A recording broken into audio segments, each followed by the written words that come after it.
On Patriots Playbook, engine up on. John Rook brings the heat, rain or storm. From Brady's throw to new stars rising. The playbook's so good and so mesmerizing. Enter the playbook, Patriots Playbook. Here's your host, John Rook, legend, voice of the New England Patriots. It's Patriots Playbook, la la la. I think my favorite part of listening to some of these, opens that we have is watching the Marine dance on the other side of the glass. He's loving it, huh? He's loving it. What do you call it, dancing? It's white boy dancing, Marine. Right? Yeah, we all dance the it's same very way. It's very much white boy dancing. Oh, that's hilarious. Welcome into the playbook, everyone. I will apologize in advance. I have always gotten, well, not always, but most of the time, every year, I go and do my dutiful duty and get my flu shot, right? So I got my flu shot 2 days ago. Yeah. Kicked my butt. This This is the first time that has ever happened to me. First time that has ever. I mean, I've gotten numerous years worth of flu shots. Yeah. Kicked my butt for the first time this year. Yeah. Yeah, every time I've gotten a COVID booster, it's knocked me out for a little bit. But we're traveling and stuff. The COVID booster's not that bad. I mean, honestly, it's not that bad. It hasn't affected me, other than a really sore arm. This year, nah, nothing. But the flu shot, my goodness. Yeah. Oh. Yeah. So I'm on the verge of losing my voice because I've had a scratchy throat for 2 days. Yeah. So I'll be keeping it a little lower key than I normally do. Oh, no. I know, that's terrible, isn't it? It's a little disappointing. Good. Rook gets to shut the bleep up. Nice. It's my time to shine. Yeah, your time, baby. Yeah, you in the spotlight.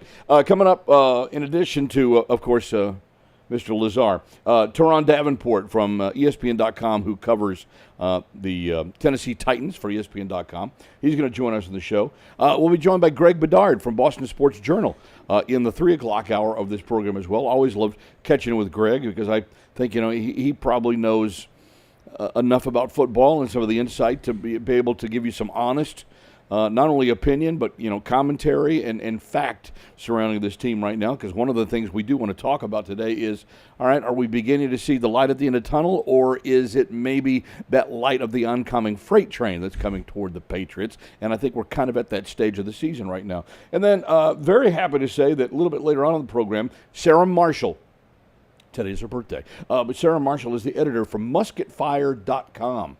Some of you have read that blog, obviously follows the Patriots very closely, and does a pod as well, and she's going to join us 4 o'clock hour as well, just to kind of give us an update. Russell's got a daddy-daughter thing today. I think that's what he's got going on today. Is that a Halloween party? Did he tell us? He just said event. He's got a Halloween, Okay. All right, he's got some kind of daddy-daughter event, which is really cool. One of the things, though, I will miss doing with Russell is exchanging ideas on underrated Halloween candy. Okay. Twix. You're a Twix fan? I'm Twix a fan. little bit, I'm a little tired of Twix after all these years. Love Twix. Okay, all right. But So- I'm a sour candy guy myself. So you like Sour Patch Kids? Sour Patch are my favorite. Skittles. Can I tell you gummy worms? Gummies, sure. Gummy worms? Sure. Worms. Underrated? Underrated, Yeah. although you don't see too many of those given out. Just because, they're, Sour Patch watermelon. Sour Best Patch candy in the watermelon. world. Okay, all right. Yep. See, my longtime standard and favorite, and this is the one that Miss Robin and I do not give out to the kids because we know that we would eat it all, are Twizzlers. Twizzlers. That's interesting. Not a big Twizzlers guy. I love Twizzlers. But yeah, they're Just okay. give me a big stick of licorice and I'm really happy. Have you ever had Red Vines? Yes. They're Very good. yeah. Very good. Yeah, Red Vines, I yeah. call them California Twizzlers. They're California Twizzlers. Yeah, it's West Twizzlers, Coast yeah. Twizzlers. I like those. Yeah. I mean, the regular stuff is okay, but my problem is that, I'd eat too much of it and I feel kind of after it's over. I mean, I love me a good Reese's Pieces and I love me a good Reese's Peanut Butter Cup.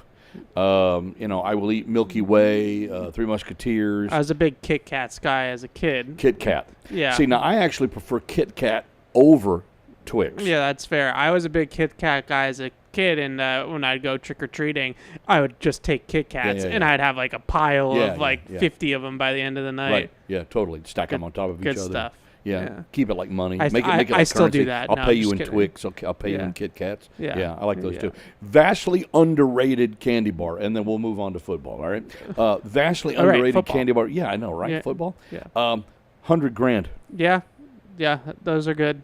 I feel like any candy bar I'm like mostly game with. I'm not anti any candy bar. A nice Hershey's bar sometimes. hits the Sometimes you just spot. got to have the original. Yeah, Right? not bad. I'm not a big Hershey's with almonds. No, I like the cookies and cream one though. That's a good one. Good. That's a good. The mint chip too is also Yeah. pretty good. Yeah. I like that one. Yeah. But the $100,000 bar with the crispy rice in it, that's a big one for me. And then if we're gonna go old school, Butterfinger. Yeah, you would like the candy they give us on the plane. Really? Oh, they have all these. It's like Kit Kat, old Hershey bar, It's not good for me. peanut butter cups, Twizzlers are in there. That wouldn't be Twizzlers. Yeah. I would do it because there's no fat. Yeah, That's why I like Twizzlers because there's no and fat. Sour Patch There's Kids. sugar, but there's no Yeah. fat. Yeah, no, they hook us up Yeah. on the that's way good. home every trip after the game. All right. Yeah, Well, okay. yeah, Interesting. yeah. Should we talk a little football? Sure, I guess. I know. Why? People are Why like, spoil the good conversation? Evan gets to go on the plane. Yeah, How I know. cool. I know. Yeah. Evan's talking about the plane. Yeah. By the way, if you have your favorite Halloween candy that you just can't live without, please share it. Yeah. What's gonna? Okay, number one, especially if it's different. Your favorite Halloween candy that you will not be handing out tomorrow night. Okay. Oh, right, it's tomorrow night. So let's do it with that because that's why I bring it up. 'Cause this is Halloween week, right? So your Yeah. favorite Halloween candy that you will not be handing out to the kids in your neighborhood tomorrow night. That's what I want to know. During football season, you just kind of like you don't holidays. Like you wake up and you're like, oh right, it's Halloween. It's just not. I kind of feel like on that my this radar. year. Where the Yeah. hell did October go? Yeah, it's just never on my radar. Like know. Thanksgiving, maybe a little bit is on the radar, but like But Halloween. Halloween, or just whatever, like yeah. okay. A quick little editorial aside before we get into football. What did you make of the Yankee fans trying to swat the ball out of Mookie Betts' glove last night? Not surprised. I mean, I've been to that stadium a couple times as a Red Sox fan, and look, I'm not surprised. That's all I'm gonna say. Not surprised. The thing that kills me is that Major League Baseball had to tell the Yankees, you cannot let these guys into the stadium tonight. Yeah, because they're It's so classless. they're folk heroes in That's New York. so classless. Come on. Look, I don't condone what they did That at puts all. the Yankees right there in a par with the Jets. I don't condone what they did at all. The foul ball aside, but like if you're sitting in the stands Yeah. and the ball skips in front of you, Yeah. and it's going to be a ground rule double if it goes in the stands, yeah. a good home team fan sticks his hand out and grabs the ball, right? Well, I think a mean- good home team fan would certainly try to go for the ball. Yeah. But literally No. grab it out of the guy's mitt and then 100%. bat it away? I mean, come on. Way too far. But if you're a home team fan and Mookie Betts sticks his glove in my, Well, it's the whole I'd be going up try to knock it away. it's I the would. whole thing that happened to the Cubs. Yeah. Bartman. Yeah, Bartman thing. The whole Yeah. Bartman thing years ago, right? Yeah. I mean, he's just a fan, and he got roasted. Okay, well that's different because he did it to his own team. Well, okay, but Can't I do mean, that. Well, Can't do it to your but own he's team. still just being a fan. I never blame the guy. He's just being a fan. Yeah, well they won since, so he's off. If the it's hook. your team at that bat and the ball's coming to you and you're sitting right there on the line, you're telling me you're just going to sit there? Yeah. Oh yeah. You lie. I'm not lying. You lie. I'm not lying. You lie. I'm not lying. If Jaron Duran is coming over to make a play on the ball and I'm sitting front row, I'm getting out of the way. If it's Aaron Judge that's coming over to get the ball, You're standing up so he can run you the hell over. Yeah, I'm standing up, and I'm not reaching into the field to play. I'm not pulling his glove and doing what those guys did. But if I'm gonna sit there, and if his glove comes to me, You're swatting it? maybe No, you're not. You Maybe. are not. You lie. it's the Come on, Evan. ALCS. Maybe. No, you're not doing that. I'm not saying believing maybe. it. I'm not obstructing. Not believing I'm not it. obstructing. I'm not doing what these. Well, but fans that's what did. we're talking about. You'd be obstructing in that No, regard. because when he comes into the stands, that's fair game. That becomes fair game. This Well, I issue think is that's, different. honestly, I'll play devil's advocate here. I think that's honestly the Yankees and the Yankee fans' point of view. Is Yeah. that, hey, you're coming into our territory here. If Yeah. you come into our territory, we're going to do whatever we can to take you out. Yeah. I don't know. I'm not going to do anything to hurt anybody or anything like that. You're not, Evan, you say you're a Red Sox fan. You're no Red Sox fan. How am I no Red Sox fan? Because, you don't think that that's one of the most heinous things you've ever seen. I guess I see what you're saying, but I think what they did was cross the line because they grabbed the ball and they grabbed him, right? I wouldn't do that. All I'm saying is if the glove comes into the stands and I'm sitting there and it's in the stands, I'm not reaching over. It's in the stands and I'm sitting right there and it's the opposing team, I might get in the way. Well, if you're Mookie, you got to go after that ball, and if you think you can get it, even if it goes a foot into the stands, you got to go get it. Oh, 100%. Right? I don't fault him for And anything if they knock him around, it's still going to be fan interference one way or the other. Yeah, sure. So, I don't know why then the Well, it wouldn't be fan interference if he comes into the stands. But he did get it. The glove did go into the stands. Yeah, then I don't think that's supposed to be fan interference. Fan interference, my understanding is that it's only if you go in, the fan reaches into the field to play. If he makes contact. Huh. If he makes contact. Even if they're coming into the stands. If he like leapt into the stands and you could see the fan trying to like avoid contact, I don't think they would call that. But if you can see Like when someone Jeter standing his ground or jumped into the whatever, stands. or doing what happened last night, then I think you can legitimately call fan interference. Yeah, that's fair. I guess that's fair. Okay. All right. Enough of that. I digress. I know we've totally digressed, but that's okay because we like to do a lot of digression on this show from time to time. I'm just trying to help out the local 9. That's it. Well, that's what it's all about. Yeah, we have to try to 100%. help them out because God knows they need the help. 855-PATS-500 is the toll-free number. 855-PATS-500. Podcasts at Patriots.com. The email address, you can also hit me up on X if you want. It's at JR Broadcaster if you have any comments or questions on what we're going to get into. The Patriots and the Tennessee Titans this week, in all honesty, I mean, I'm a little surprised at what happened last week with the Jets. I think, there were times that they looked like a professional football team, or at least something remotely close to what we've been used to seeing over the last 10 or 15 years. There were other times when I didn't see anything. I just think that the biggest difference on Sunday this last week is that the Patriots were just out-jetted by the Jets. I mean, is there really a better explanation to put that? Because the Jets just played dumb. Yeah. They had a bunch of mistakes. The Patriots were able to take advantage of it. I give Jacoby Brissett a hell of a lot of credit for largely being a consummate professional, come in and do what he did. And then the other thing that obviously stands out. Now I got the hiccups. Sorry. The other thing that really stands out, besides the Patriots being fortunate and winning, were the drop passes by the receiving corps. Yeah. I mean, it was just like, it was almost comical to the point where it's like, could we put somebody in there? I'll go in and catch one. Yeah. I'll take a pounding for it, but I'll go in and catch one.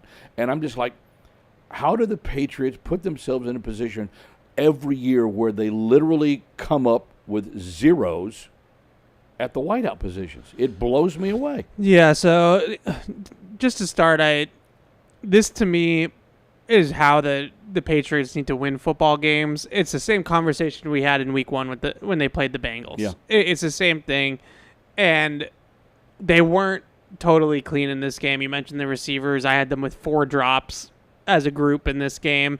40-yard punt return allowed. Again, a big punt return allowed in this game. They certainly weren't perfect, but they didn't turn the ball over. They didn't beat themselves offensively and defensively. Defensively, even though they had some issues, outside run game certainly was still a little porous. They had some breakdowns. Marcus Jones against Garrett Wilson was a mismatch in the Jets' favor. But they forced the Jets to go out there and take the game. Now, they deserve credit for that. I thought the coaching staff did their job this week or last week, I guess now, and had them ready to play and had a decent game plan and all that kind of stuff. But I do want to keep in perspective that this is not going to win very many football games in the NFL when this has to be your formula, and then you barely win a game. Yeah. Yeah, you won the game. This game you won by an inch. You literally an inch of Ramondre Stevenson piling over the goal line there. In week 1 against the Bengals, you also kind of scraped by in that game. So I think in one hand you can sit there and give them their flowers, and that's totally fair. But on the other hand, this is why they're 2-6, and this is why they're probably going to be a 4 or 5 win team this year, is because beating teams week in and week out with that formula, it's just not a really great way to go about things. It's a tough way to live. So I guess then what we're looking at here is there's a difference in philosophy and between philosophy and how they'd like to win, and in practicality, which is how they have to win. Yeah. I just feel like their talent on this roster, and maybe some of it is coaching as well, but I feel like their talent on the roster just doesn't really allow them to hit another level than what they did last week and what they did in week 1 in their 2 wins. Like, to me, that right now is what they look like when they're at their peak. Like, that's their best football. Yeah. And that to me speaks to the talent of the roster. Like, it's not necessarily a group that can really elevate any further than that based off of what they have. So even still, that I mentioned some of the areas that they weren't as good. Like, all of that is talent. Like, all of that is roster issues and things like that. Outside run game, depth at cornerback. You have a really good corner in Christian Gonzalez.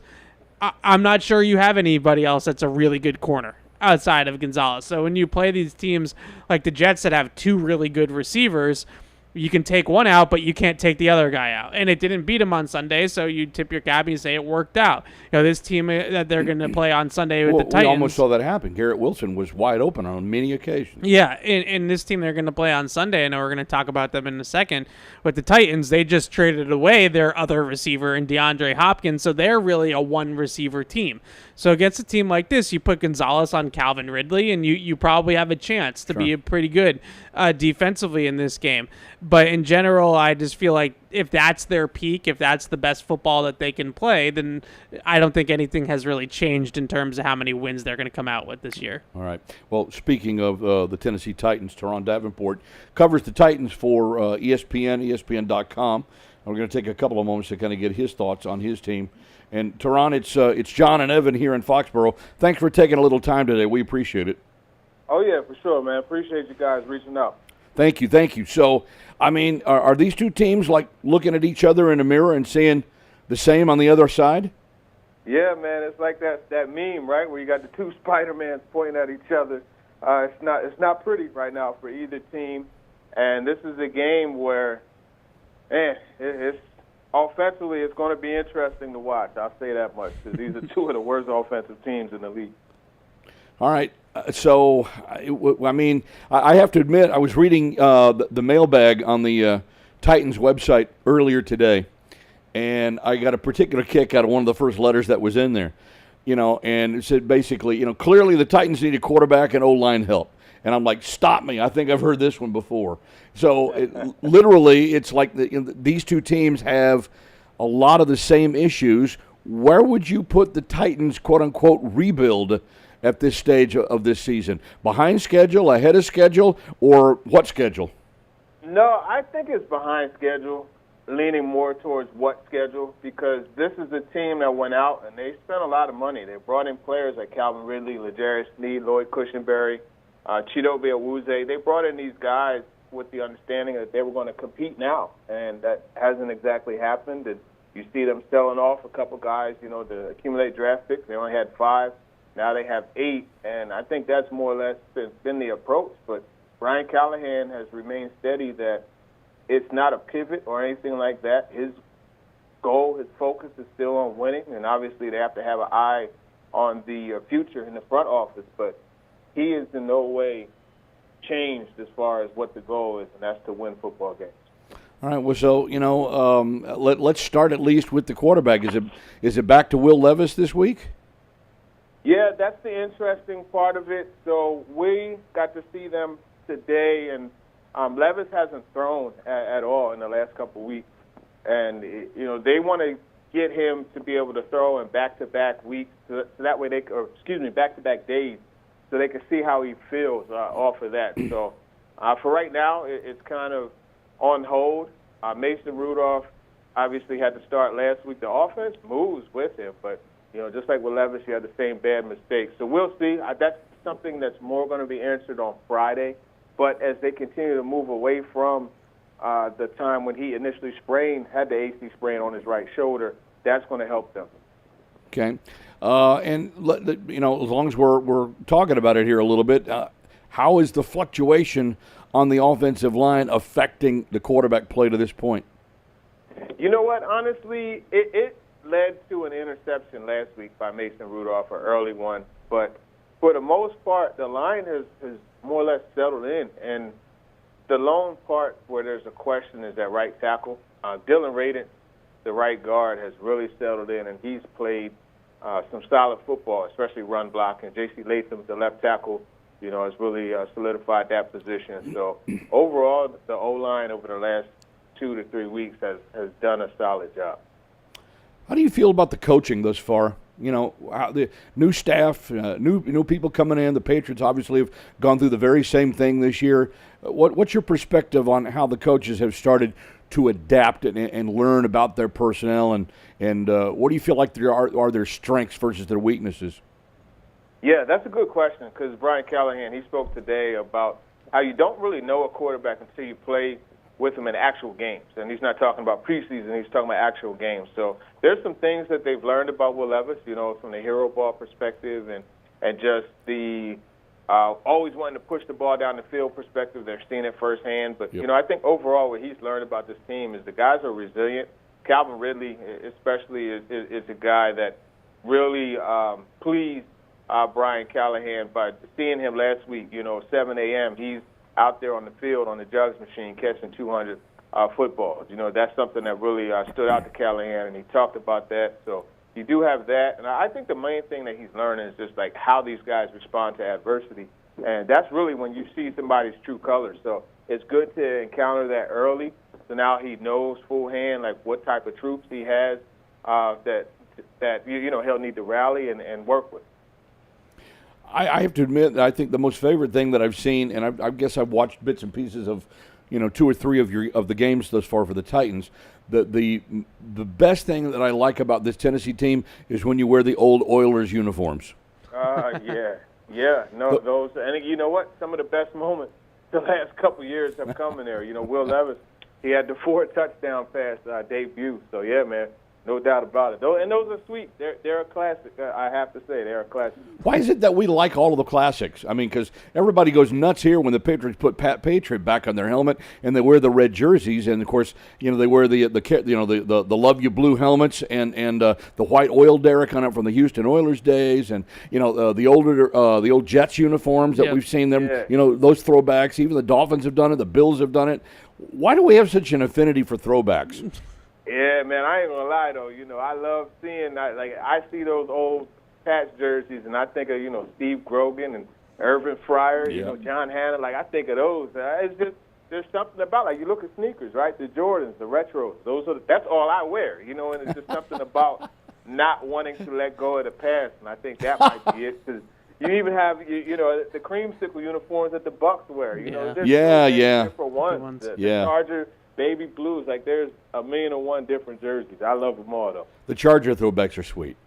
Yeah, they are sweet, and you're right. I think the Bucks just wore the creamsicles last week, didn't they? Yes. Yeah, I think so. All right. There you go. See, now we got the fortune of these two teams is such where we're talking about throwback uniforms. So, I'm just kind of like, wow, where do we go from here? Teron? What do you think? Teron Davenport again, who covers the Titans for ESPN.com, joining us here. So, what do you feel like this team does best right now? What have they been remotely consistent at? Because I'll be honest, like I said, I watched 2 or 3 games.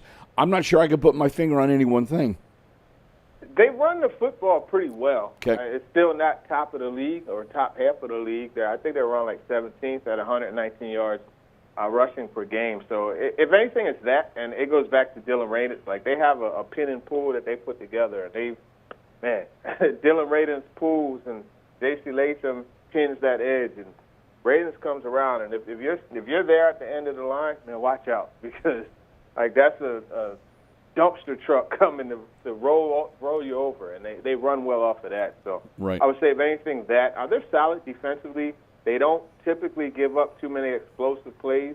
Pass defense is solid, but look, you're looking at possibly no L'Jarius Sneed again this week, so that could hurt it. But, yeah, I mean, I think defense as far as yards allowed per game and the rushing attack. All right, fair enough. I guess then, is it fair to say that the Titans might be sellers as opposed to buyers before we get to the trade deadline next week? Or are you guys still in the business of trying to sift through talent and try to add talent to the roster? The Patriots have at least let us know that they're open to just about anything. What's the Titans' attitude right now?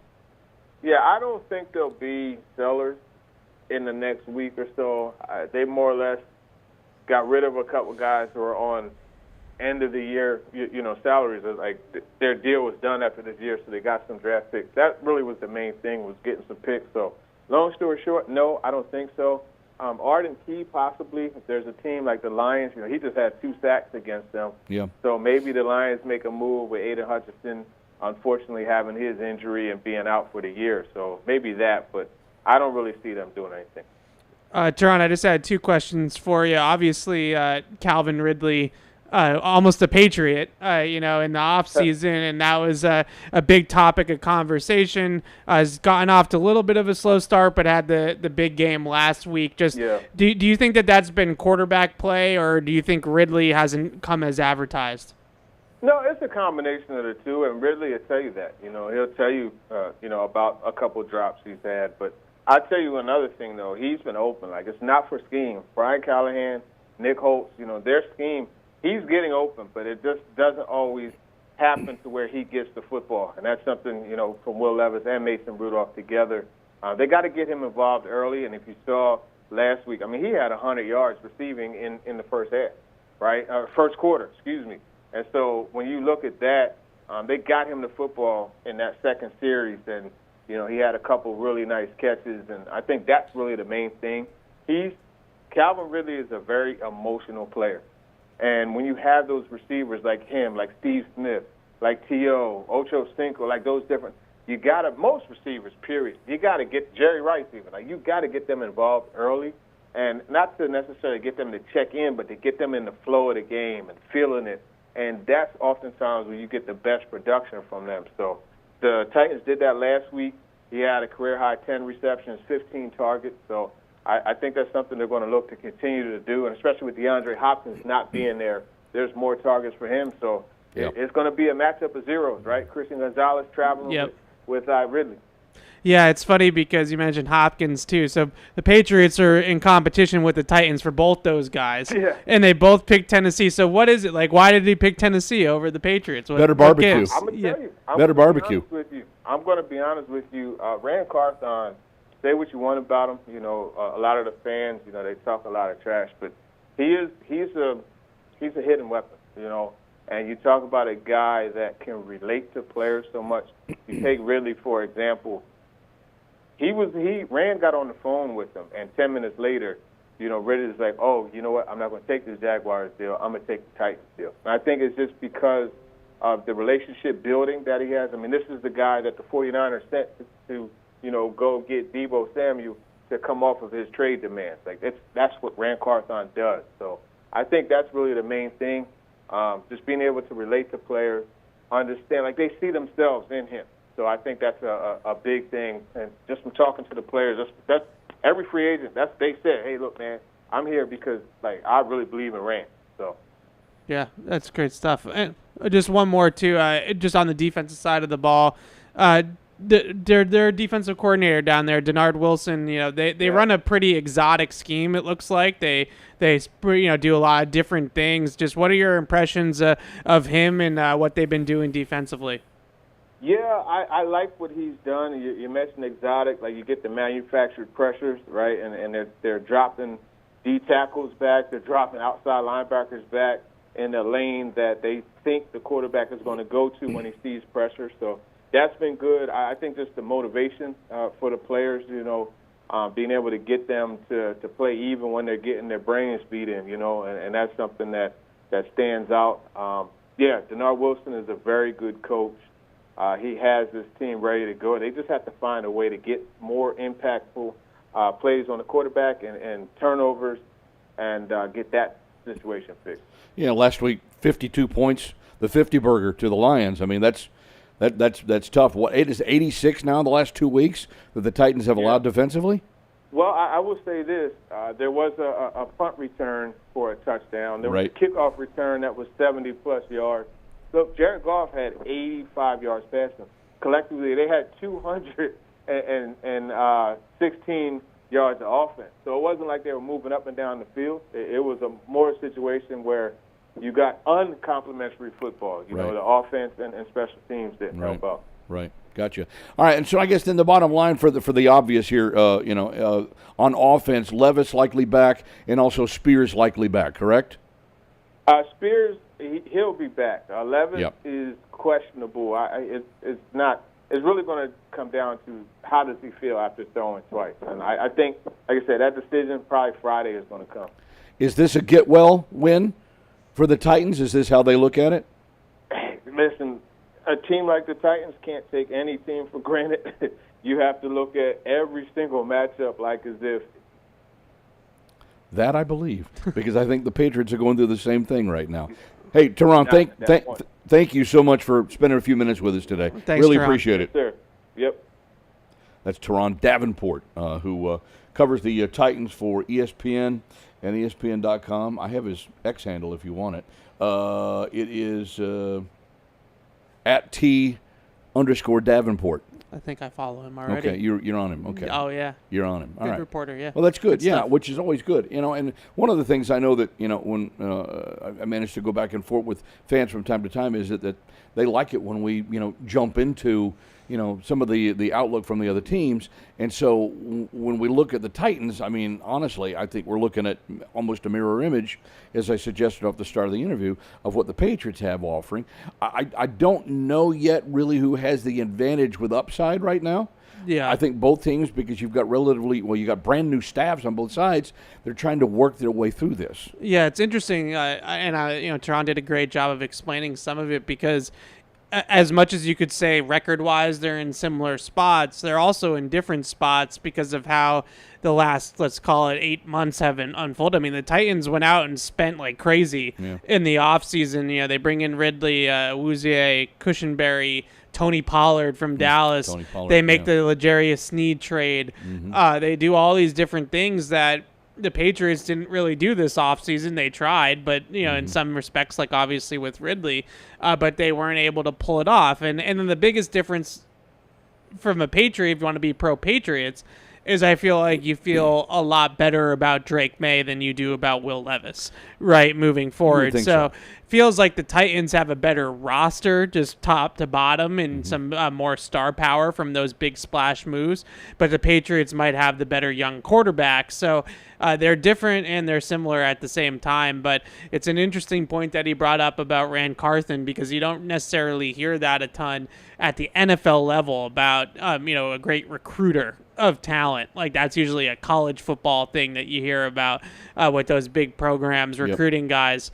But with the Titans, as Teron said, it sounds like Rand Carthen is kind of like a closer, and he comes in and says, we want you here, whatever, and they end up stealing Ridley from the Jaguars and the Patriots. Well, I was going to say, and I understand the thought process because you have to have that in college football, especially. Yeah. I'm wondering if the pro game might not have to almost like morph that direction, because that's what guys are used to nowadays. When you got NIL and money changing hands already in the college game, why wouldn't you do that also in the pro game? It's a good point, and I think teams like the Titans and even unfortunately lately the Patriots, like you need to make yourself appealing. You need to tell people why they need to consider you. Yeah, right. You're not the Chiefs, you're not the Niners, you're not one of these great teams, Houston, that you can just You're draw no longer people. the Patriots that where guys want to play with Tom Brady or Bill Belichick. Right. So Rand Carthen seems to be like their closer in that aspect, because as I mentioned, third most money spent in free agency this offseason. That doesn't include also paying Sneed, after trading for him with Kansas City. So they spent more than any other team really in the entire NFL this offseason. Wow. and they've still got a lot of work to do. All right, Yeah. before we get you out of here, number one, what were your thoughts on the limited amount of practice that you saw today, and what do you think will transpire with Drake May for Sunday? Yeah, so we didn't see him out there today during the media portion of practice, but as Gerard Mayo mentioned before practice, there's a 30-minute window they're allotted with Drake May. So there's a chance that they just wanted to maximize that 30-minute window, and the stuff of practice that we see, stretching, some positional work early on, is not really the meat of practice. Right. So maybe they're thinking, okay, let's have him come in, for the 30 minutes that matter the most versus the 30 minutes of stretching. Let's not waste 10 minutes of his 30 minutes doing stuff like that. So we'll see what the injury report says, but as of right now, I still do feel like it's trending towards Jacoby Brissett. We talked a little bit about it on Unfiltered, and you also have to factor in that this is a young quarterback. It's going to be his 4th career start if he plays on Sunday. Yep. Do you want to put him in that position against a pretty good Titans defense where he hasn't practiced all week and he hasn't had any real preparation all week long? Or do you just let Brissett go out there this week and then get May ready for Chicago? At this stage of his development in his career, could he handle going in like this situation and getting the start without reps during the course of the week? Is he savvy enough? I know it sounds kind of silly to say that, but I think that's a legitimate concern. If you kind of soft pedaled him to this point, and now he has concussion, even if it's mild, he doesn't practice all week. Now you're going to throw him out there. Yeah, I would lean towards not doing that. And like I mentioned, and we talked a little bit with Teron about, this Titans defense is like sneaky. I understand they gave up the 52 last week, but they gave up 52 points in a really weird, wonky way. There were 5 short fields in that game for the Lions, couple turnovers in Lions territory, or Tennessee territory, punt returns, kick returns. Like, it wasn't all just the Lions going up and down the field. It really wasn't that. So this is a decent Titans defense. They're an exotic defense. They run a lot of different blitz pressure and different schemes. Guys dropping all different coverage rotations. Safety starts at the line of scrimmage and drops all the way to the deep middle of the field. They do some exotic things. And if you haven't practiced all week, to throw them into a game against that kind of defense does give me some pause. I definitely would think twice about it based off of the fact that he's a young quarterback. Yeah, my thought is that I'd be surprised if I saw the rookie out there in Drake May. Yeah. I'd be surprised. Yeah, I would say based on what they did to this point in time. Yeah, I'd be mildly surprised too, but at the same time, if he's cleared and he's ready to go, then he needs to play. He's your best quarterback, he should probably play. But football players play football, right? Yeah. Yep. All right. Brian Callahan, Gerard Mayo, 2 first-year coaches. Based on the limited amount that we've seen them both, advantage whom, or is this a push? Yeah, it's probably a push. The thing that with Brian Callahan, I've never thought that their scheme in Cincinnati, which is obviously where he comes from, is overly innovative. I always kind of thought that they had Joe Burrow and Jamar Chase and T. Higgins, and they have a system that works and all that kind of stuff. But I think what you're seeing in Tennessee is similar. They're not a big motion offense. They're not this big bells and whistles offense, like you might see with Detroit or Miami or San Francisco or Green Bay or whatever. They kind of just, play a lot of 3 receiver. They play a lot of shotgun. They roll the ball out and they play. So I don't necessarily watch this Titans offense and come away like, all right, who's the play caller for this group, right? Kind of wowed. So I'm not overly big on Brian Callahan just yet, but obviously I'm not huge on Mayo either, frankly. So for sure. I think this is kind of a push. We talked a little about Calvin Ridley and the expected matchup with Christian Gonzalez, which I think will certainly be one focal point for everybody to watch at. But I'm wondering, we talked a little also about the trade deadline coming up next week. So does the loser of this game potentially sell off what assets they have in order to start building? Could we see the winner of this game maybe try to add a few pieces to the puzzle? Just curious what your point of view might be on that. So I tweeted about this last night, and I know that maybe I'm unpopular in this, but I always look at things like trades and trade deadline. Like, you should be in the talent acquisition business. Right. The Patriots should be trying to add talent to their roster, not subtract talent or not stay level. Like, they need to get better from a roster talent standpoint. I'm not saying to go out there and sell your first-round pick. Like, Right. nobody's saying that. But I would look for opportunities to add players to this team that you think might be able to be here for multiple years. I'm not talking about going out and adding a rental. I'm talking about adding guys. I'll give you an example. Last year, the Bears went out. They traded for Montez Sweat. And now Montez Sweat's one of their best pass rushers. They've kind of retooled their offense around Caleb Williams, and all of a sudden they're in the playoff hunt in the NFC. They're a team that's above 500. So I look at that type of deal, and if I'm the Patriots, I would be open to adding a young player heading on to a second contract that either has term or you can add term to that contract, and I would look to make that type of move. Does that kind of player exist, Ev? It's a tough one. Sweat kind of came out of nowhere a little bit, I would say, last year. And, I start to talk about names and things like that. And, obviously the ones that people look at were, a T. Higgins, if the Bengals kind of wave a white flag. And, but he has some contract minutia that would make an extension impossible for the time being. So, like, there's probably not an obvious example off the top of my head, but at the same time, like, did anybody think a couple years ago that the Panthers were going to trade Christian McCaffrey to San Francisco? Right? So these things happen, and I just wouldn't close the door on that if I was Elliott Wolf.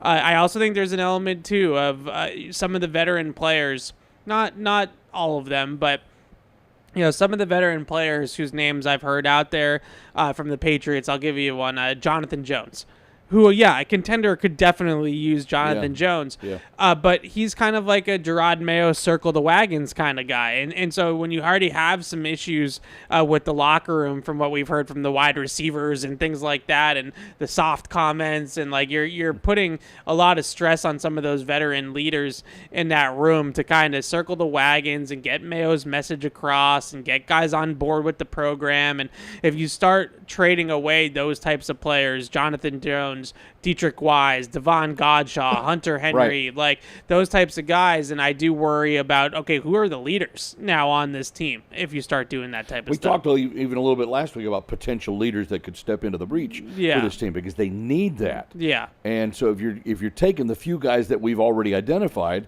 and you're putting them on the block, it's tough. I mean, I think that would, to me, if I'm a young player on this team, that's demoralizing. Yeah, it's tough. And look, I get it. People want to accumulate draft capital, and they want the Patriots to have as many draft picks as they possibly can moving forward, and maybe get rid of some of the dead weight of the veterans that aren't going to be here the next time the Patriots are good again. And I get all that. That's another way to look at it. If the veterans are not pulling their weight, and as you say, they're dead weight, and they're not going to be here anymore, then why wouldn't you try to get something in return? And I kind of feel like that's where Josh Uche was this week when they dealt him off to Kansas City. It had to be the Chiefs, right? But nevertheless, I think it's fair to say he did not live up to some of the lofty expectations that many had for him. I'm not talking about just the coaches, fans, media, everybody. He was a second-round pick. Yeah. And he ends up going away for a sixth in return, and not even a sixth this year, a sixth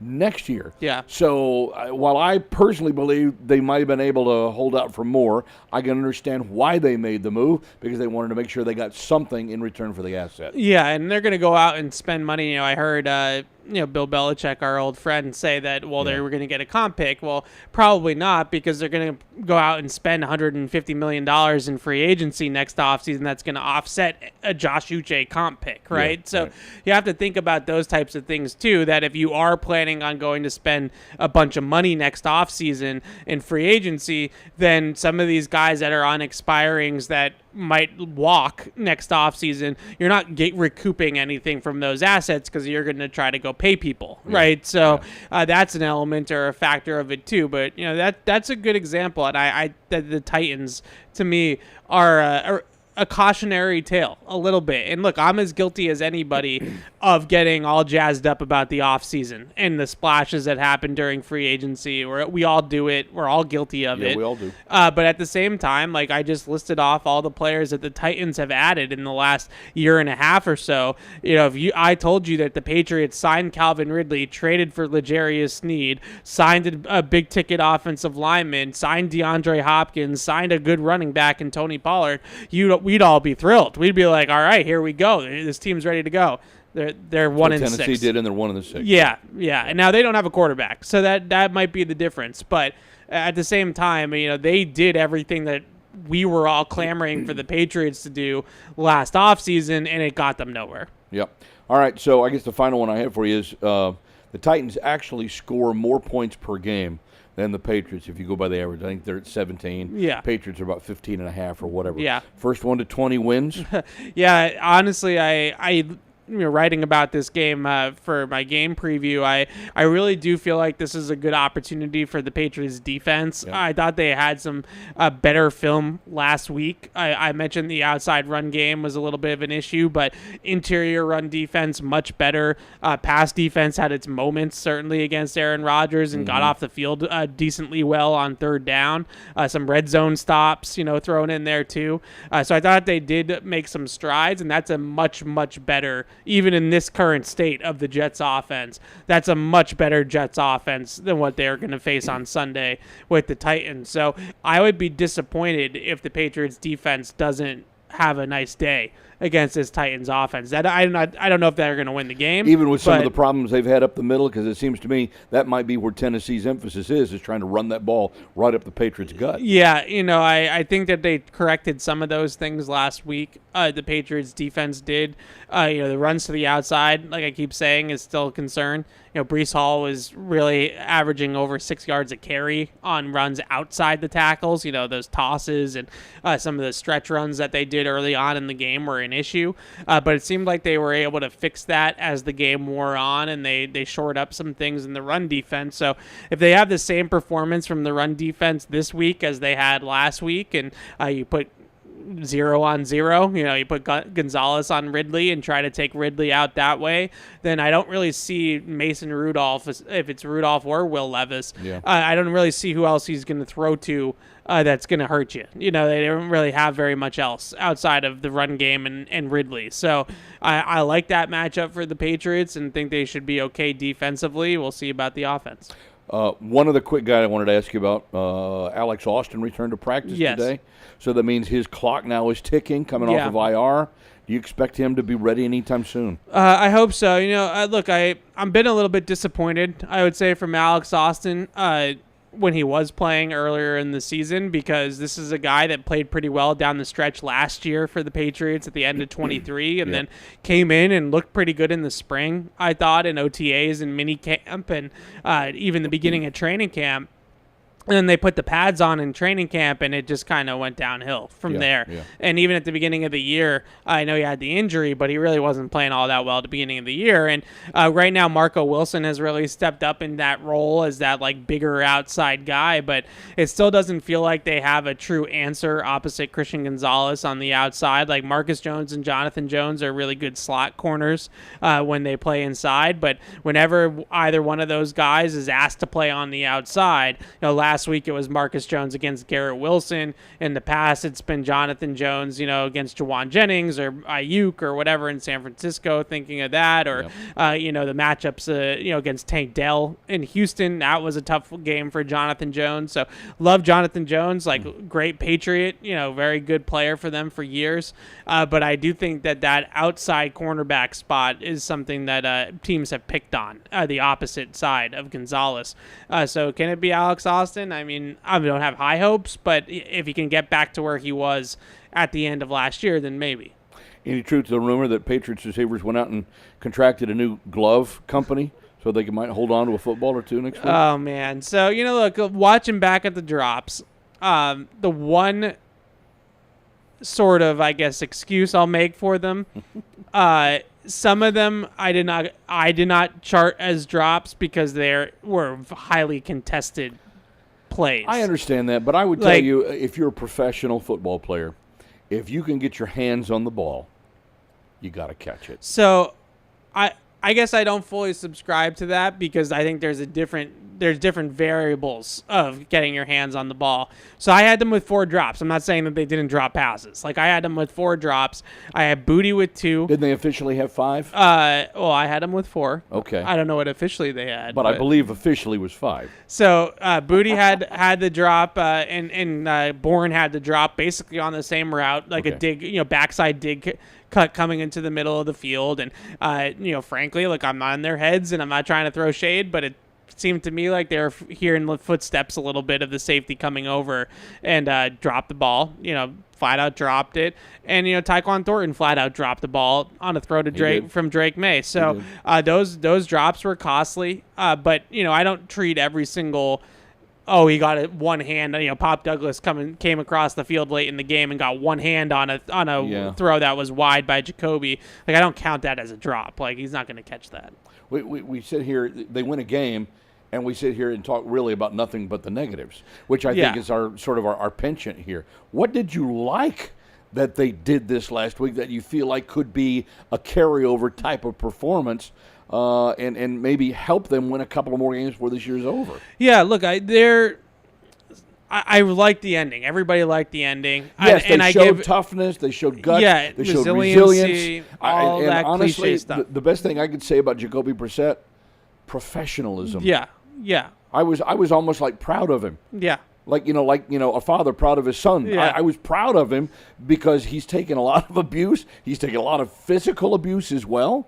And he stood right up to it and led that team down the field to a score. Yeah, that was great. And he deserves a ton of kudos for that. Yep, I've tried to give him as many flowers as I possibly can because I think he deserves them. Like, he stepped up for his team. Yep. He led a drive that, frankly, they haven't had all season to kind of go out there and win a game. You couldn't do it against Seattle, couldn't do it against Miami, right. 2 winnable games that they weren't able to close the deal. Now, granted, against Miami, he threw a touchdown pass to Jalen Polk where Polk didn't get his other foot in bounds, and if he does that, then he probably has 2 game-winning drives this year instead of 1. But the bottom line, what I liked about the win, I would say offensively, the pass protection has improved a lot, and their pass protection, their pressure rate for both quarterbacks. I got to give a stable. shout out to Vidarian Lowe. Yeah, honest to goodness, yeah. I think that guy That's your from guy. the start of the season, to now may have improved as much as anybody on that roster. Sure, yeah. Vidarian Lowe's really been solid when he's been healthy. Ben Brown's been fine. What a find. Yeah. Off the scrap heap, literally. Yeah, for where they found him. Like, I don't want to get too crazy about Ben Brown. But for where they found him and all that kind of stuff, been okay. I would say the same thing about Trey Jacobs over on right tackle mostly. Like, been fine for where they found him in the situation and all that stuff. So you keep that pressure rate right around 30%, which is what it was for both quarterbacks in that game last week. Yep. And you start to see some of the passing concepts that Alex Van Pelt is designing actually take hold. Like, you start to see some of the, they're going to stretch out this zone, or they're going to stress this defender, or they got man-to-man, and this is how they're going to win in that situation. And I think earlier on in the season, the pass protection was so bad that those route combinations just weren't given the opportunity even to start to work down the field. So it was really hard to kind of evaluate the scheme and the receivers and all that kind of stuff because of that. So I liked the fact that you're starting to see, honestly, Van Pelt's getting better, and I'm not. Is it because he's got better personnel? The bar is on the floor. Yeah. But I would say that from a game plan, like, they've had some decent game plans the last couple of weeks where, opening drive touchdown against the Jaguars, 10-0 start. They 3-and-out this week, but then they went and right down the field on the second drive and scored a touchdown against the Jets last week.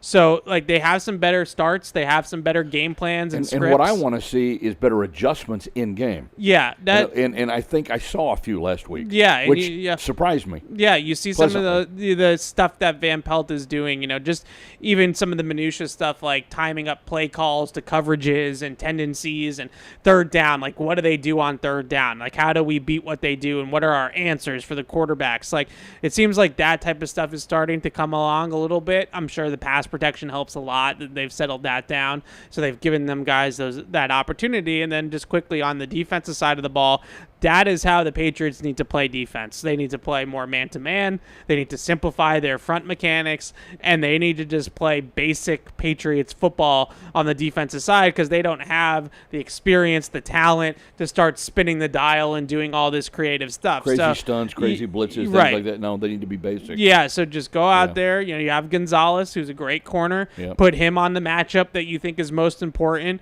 And then, you're probably going to have to live with the fact that one guy is going to, like I like to call him, Waldo. You know, where's Waldo? Yeah. Unfortunately, Marcus Jones was Waldo last week, right? So you're going to have to live with that a little bit. Yeah, he got left hung out to dry a couple of times. There was no safety help even coming over. He was out there one-on-one, and most of the time it was one-on-none, but you're right. Yeah. Sometimes you have to live with it so everybody else is taking care of their job out on the field. Right. So I liked the approach from the coaching staff. Like, it felt to me like they went into that game and said, here's what we need to do to win this week.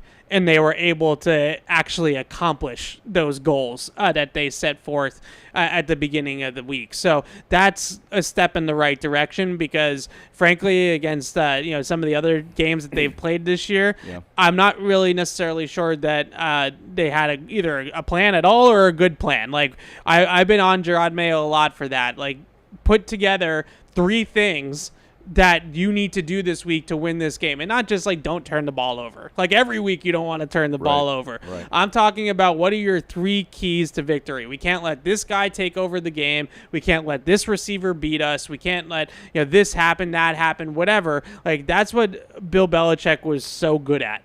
Was he would come on Wednesdays. We got spoiled by. Yeah, we'd give his presentation about the opponent, and he would say, if we're going to win this week, fellas, we got to do these 4 things. And he put them up on the board, and that was what the game plan was. Yeah. And I thought last week Gerard Mayo accomplished that a little bit better.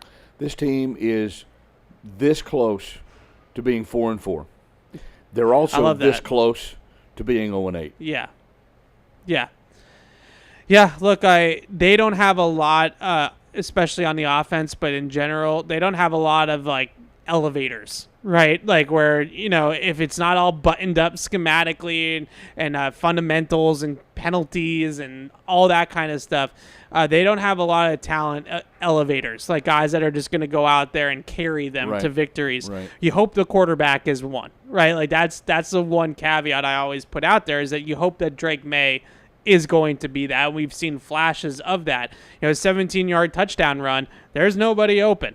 Like if you don't have an athlete like that down the field, that's a sack or that's a throwaway or something like that. But he's able to take that play and turn it into a 17-yard touchdown. So you hope that continues. But they still got issues. They still got talent issues all over the roster. All right. Thanks for sticking around a few extra minutes Of today. course, I appreciate anytime. it. Are you headed upstairs to the family Halloween party? I am not, no. You're not going to do that today? No, I'm not going to do that. I was not invited to that. Oh, yeah. too bad. Yeah, right. You could have put on a costume. I could have. You could have gone as Fred Kirsch. I was going to I go. think that'd be a great costume. Fred Kirsch? Yeah. Yeah. Maybe get like a T-shirt with some stains on it or something like that. That would be good. Yeah, there and you go. if you were going to dress as Paul Perillo, what would you look like? Oh, man. Paul likes his quarter zips. Yeah.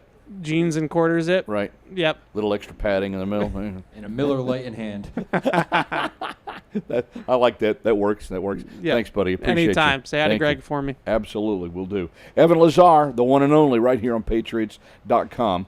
855-PATS-500 if you've got a question. Got something you want to talk about, 855-PATS-500. And it is...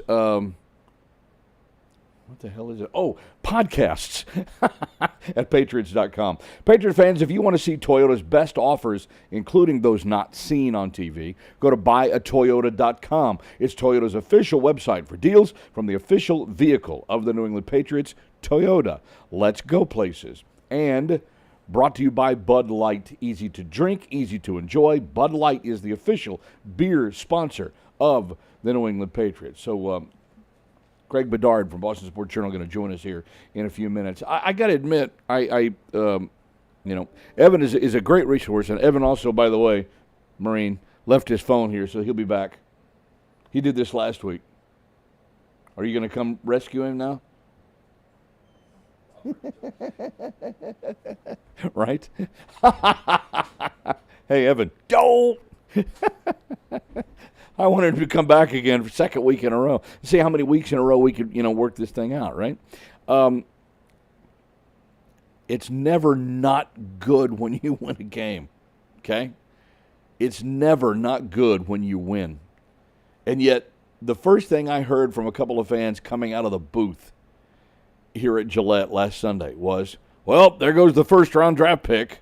And I assume they meant the number 1 overall draft pick. And I'm like, I'm not sure that I understand that defeatist point of view. Nobody here is trying to lose. Everybody in that locker room is a competitor. Everybody in that locker room gives a crap, including Gerard Mayo, including Alex Van Pelt, including DeMarcus Covington, who are the 3 focal points, the head coach, the 2 coordinators. They're the ones that absorb, most of the blame, take all the bullets, whatever you want to call it.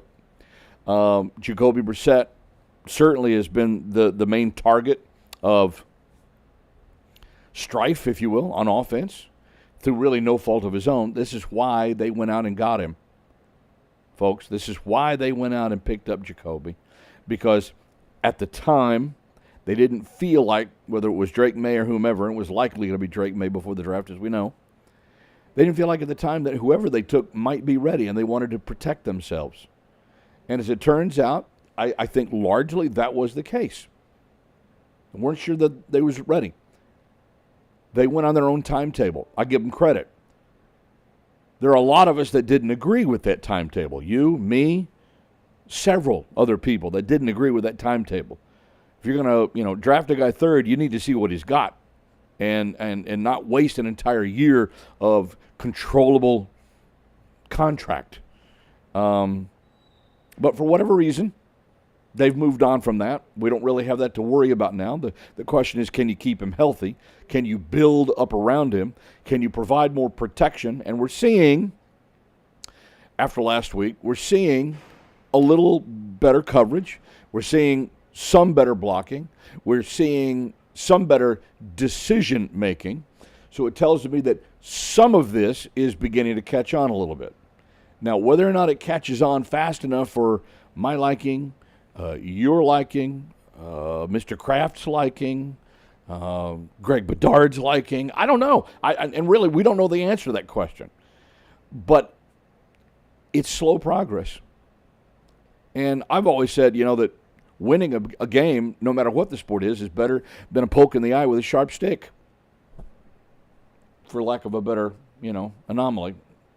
Greg Bedard is the executive editor of the Boston Sports Journal, BSJ, joins us here in the Playbook. Hey, Greg, how are you today? Hey, John. Good.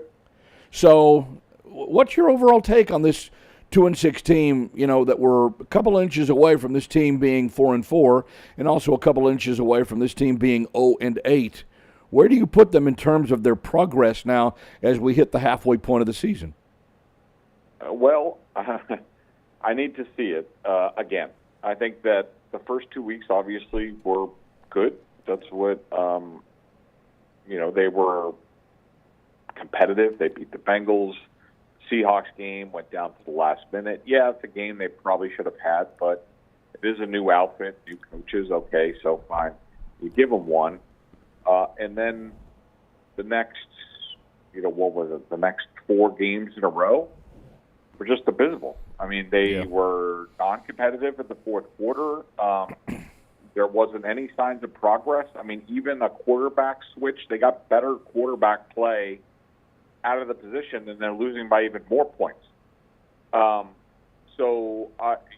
Things were not good going into the Jets game, and you weren't seeing much improvement. You weren't seeing much direction on the field.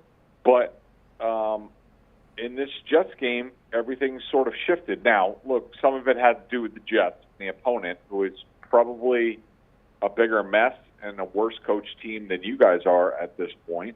But what we saw on Sunday was sort of getting back to what we saw against the Bengals and the Seahawks, a team with a clue, a plan that was being, at least well-coached, game plan. Like, it looks like a competitive football team, which is all I ever wanted to see out of this team. So let's see them do it again. One off is a fluke.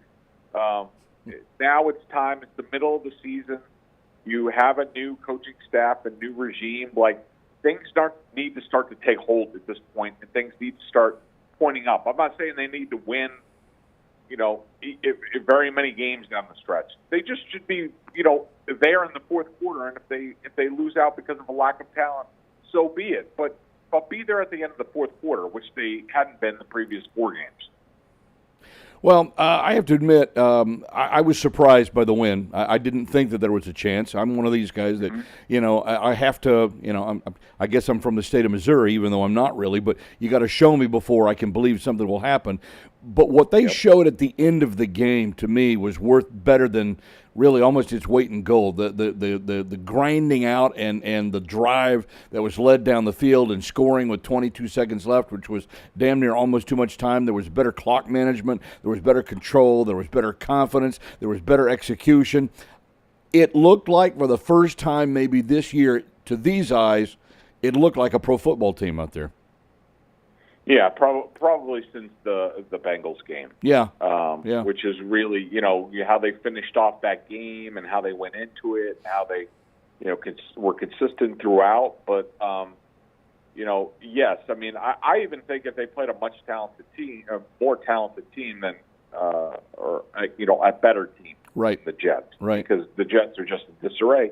I still think they would have been there, in the end.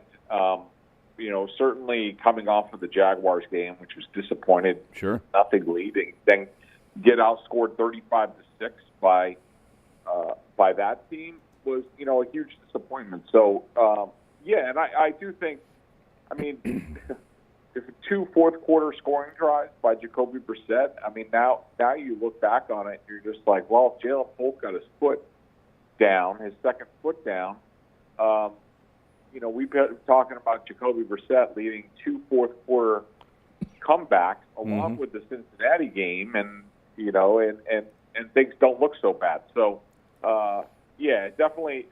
The thing, John, that I was impressed about with the team, how they closed it out was, the number of people who they got plays from, and also like guys like, Tyquan Thornton and Kayshon Boutte, who had big drops and you wouldn't blame them for, packing it in and just being like, I don't have it today, I stink. And they come back and they make big plays on the last drive. I thought Ramondre Stevenson's, even though he didn't have great stats, I thought he had a great game. I mean, that catch on 3rd 15 along the sideline where he picks up 14, that was one of the biggest plays of the game. If he doesn't do that, if he gets tackled, right sort of where he caught the ball, I don't know if they win that game, but he set them up in the short yardage, and so it was great to see the contributions from a lot of people. Yeah, and like I said, there was a little bit of execution there, and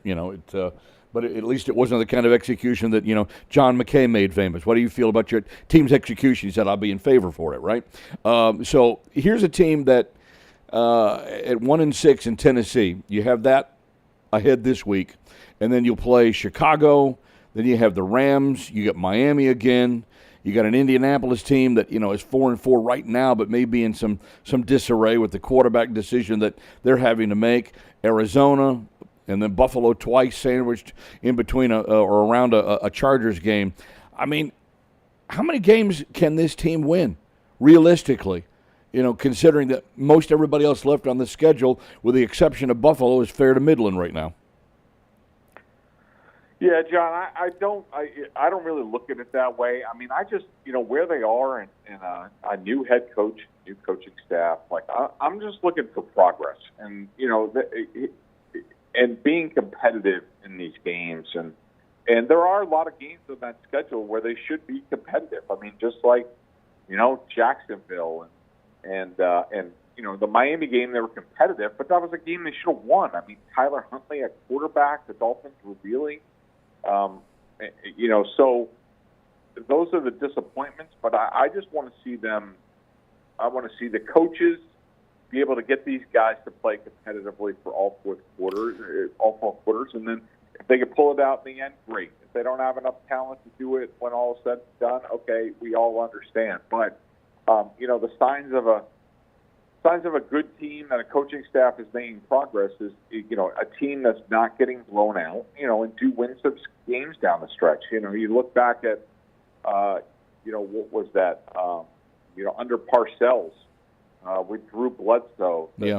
How they closed strong that one year, and then all of a sudden that propelled them the next year.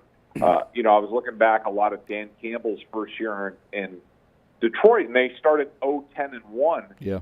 But they only lost 4 times by 10 points or more. The Patriots, I think it was 5 times by 10 points or more. The Patriots had done that 4 times in 5 weeks. Yep. And the Lions ended up going 3-3 down the stretch that year. So something similar to that. Okay, now we can talk about building something. Sure, and I was just going to add to that. I mean, can playing better and making strides be enough in a business that clearly values winning above all else? It should. I mean, look, John, I think we all understand that. People are impatient. They're unrealistic. They think that, that Houston's an example of C.J. Stroud coming in and turning everything around, where they don't really realize that, they had started the rebuild like 2 or 3 years earlier on Houston and had been getting a bunch of key pieces in place, and they just needed a good quarterback. Yeah. And C.J. did that. This is a much different situation. I mean, I am hopeful that if they play more games like they did against the Jets, I do think that people are going to see the big picture, and hopefully they're able to see, like, okay, well, this coaching staff has a clue. So I feel better about that. Drake May's getting better every week. That's great. Yep. Young receivers, these young kids are starting to make progress. And then you start thinking about, like, well, if we get that left tackle in the top 5, if we get X, Y, and Z in free agency with all that cap space, you could see us being competitive, a 500 team, if not better, the next year. So I'm hopeful that's going to happen. Like you said, now we need to see it. Right. So put yourself in Elliott Wolf and or Gerard Mayo's shoes. With the trade deadline coming up on Tuesday, buying or selling, or is it not quite that simple?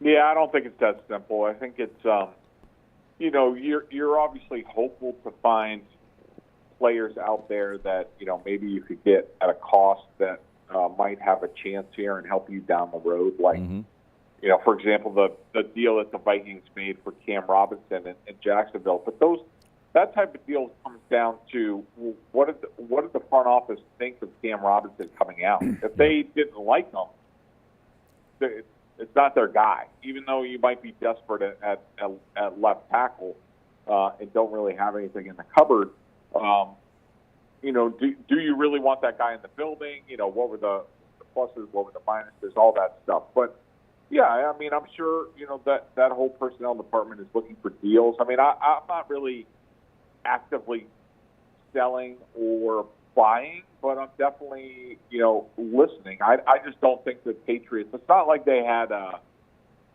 say like they signed Calvin Ridley this offseason, and you got to a point here where, he was being a problem. You got him in the building. You didn't love him. You're like, all right, let's cut our losses. He's not helping us right now. So, let's dump him now. The Patriots don't have any pieces like that. That's why they're in a rebuild. So I would say that it's tough to answer that, but I think they're listening about everything. Greg, I think it's pretty easy to see that, Buffalo sort of set itself apart from the other teams in the AFC East. It boggles my mind a little bit, though, that the Patriots technically are half game out of second place for whatever that means. It doesn't mean anything right now, but I'm just kind of curious, when you compare the Patriots to where the Jets are and where the Dolphins are right now, which one of the three, if any, are you buying, and which one of the three are you selling of the 3 teams that are kind of neck and neck with each other in the AFC East? Well, I mean, I'm definitely done with the Jets. I mean, they're just, what I saw on Sunday was just ridiculous. I think, and it's not just Aaron Rodgers being older, and he's a guy I covered when he was younger in his career, and have continued to watch him his entire career. he's not the same guy. He's not even close. He looks like a 45-year-old quarterback who doesn't want to get hit, who doesn't quite have his legs anymore. When that happens, like, you're done. I remember Marino being like that a little bit. I remember Favre at the very end of being a little bit like that. And it's not just that, John. Like, I think the thing that surprised me the most watching the Jets on Sunday was their defense.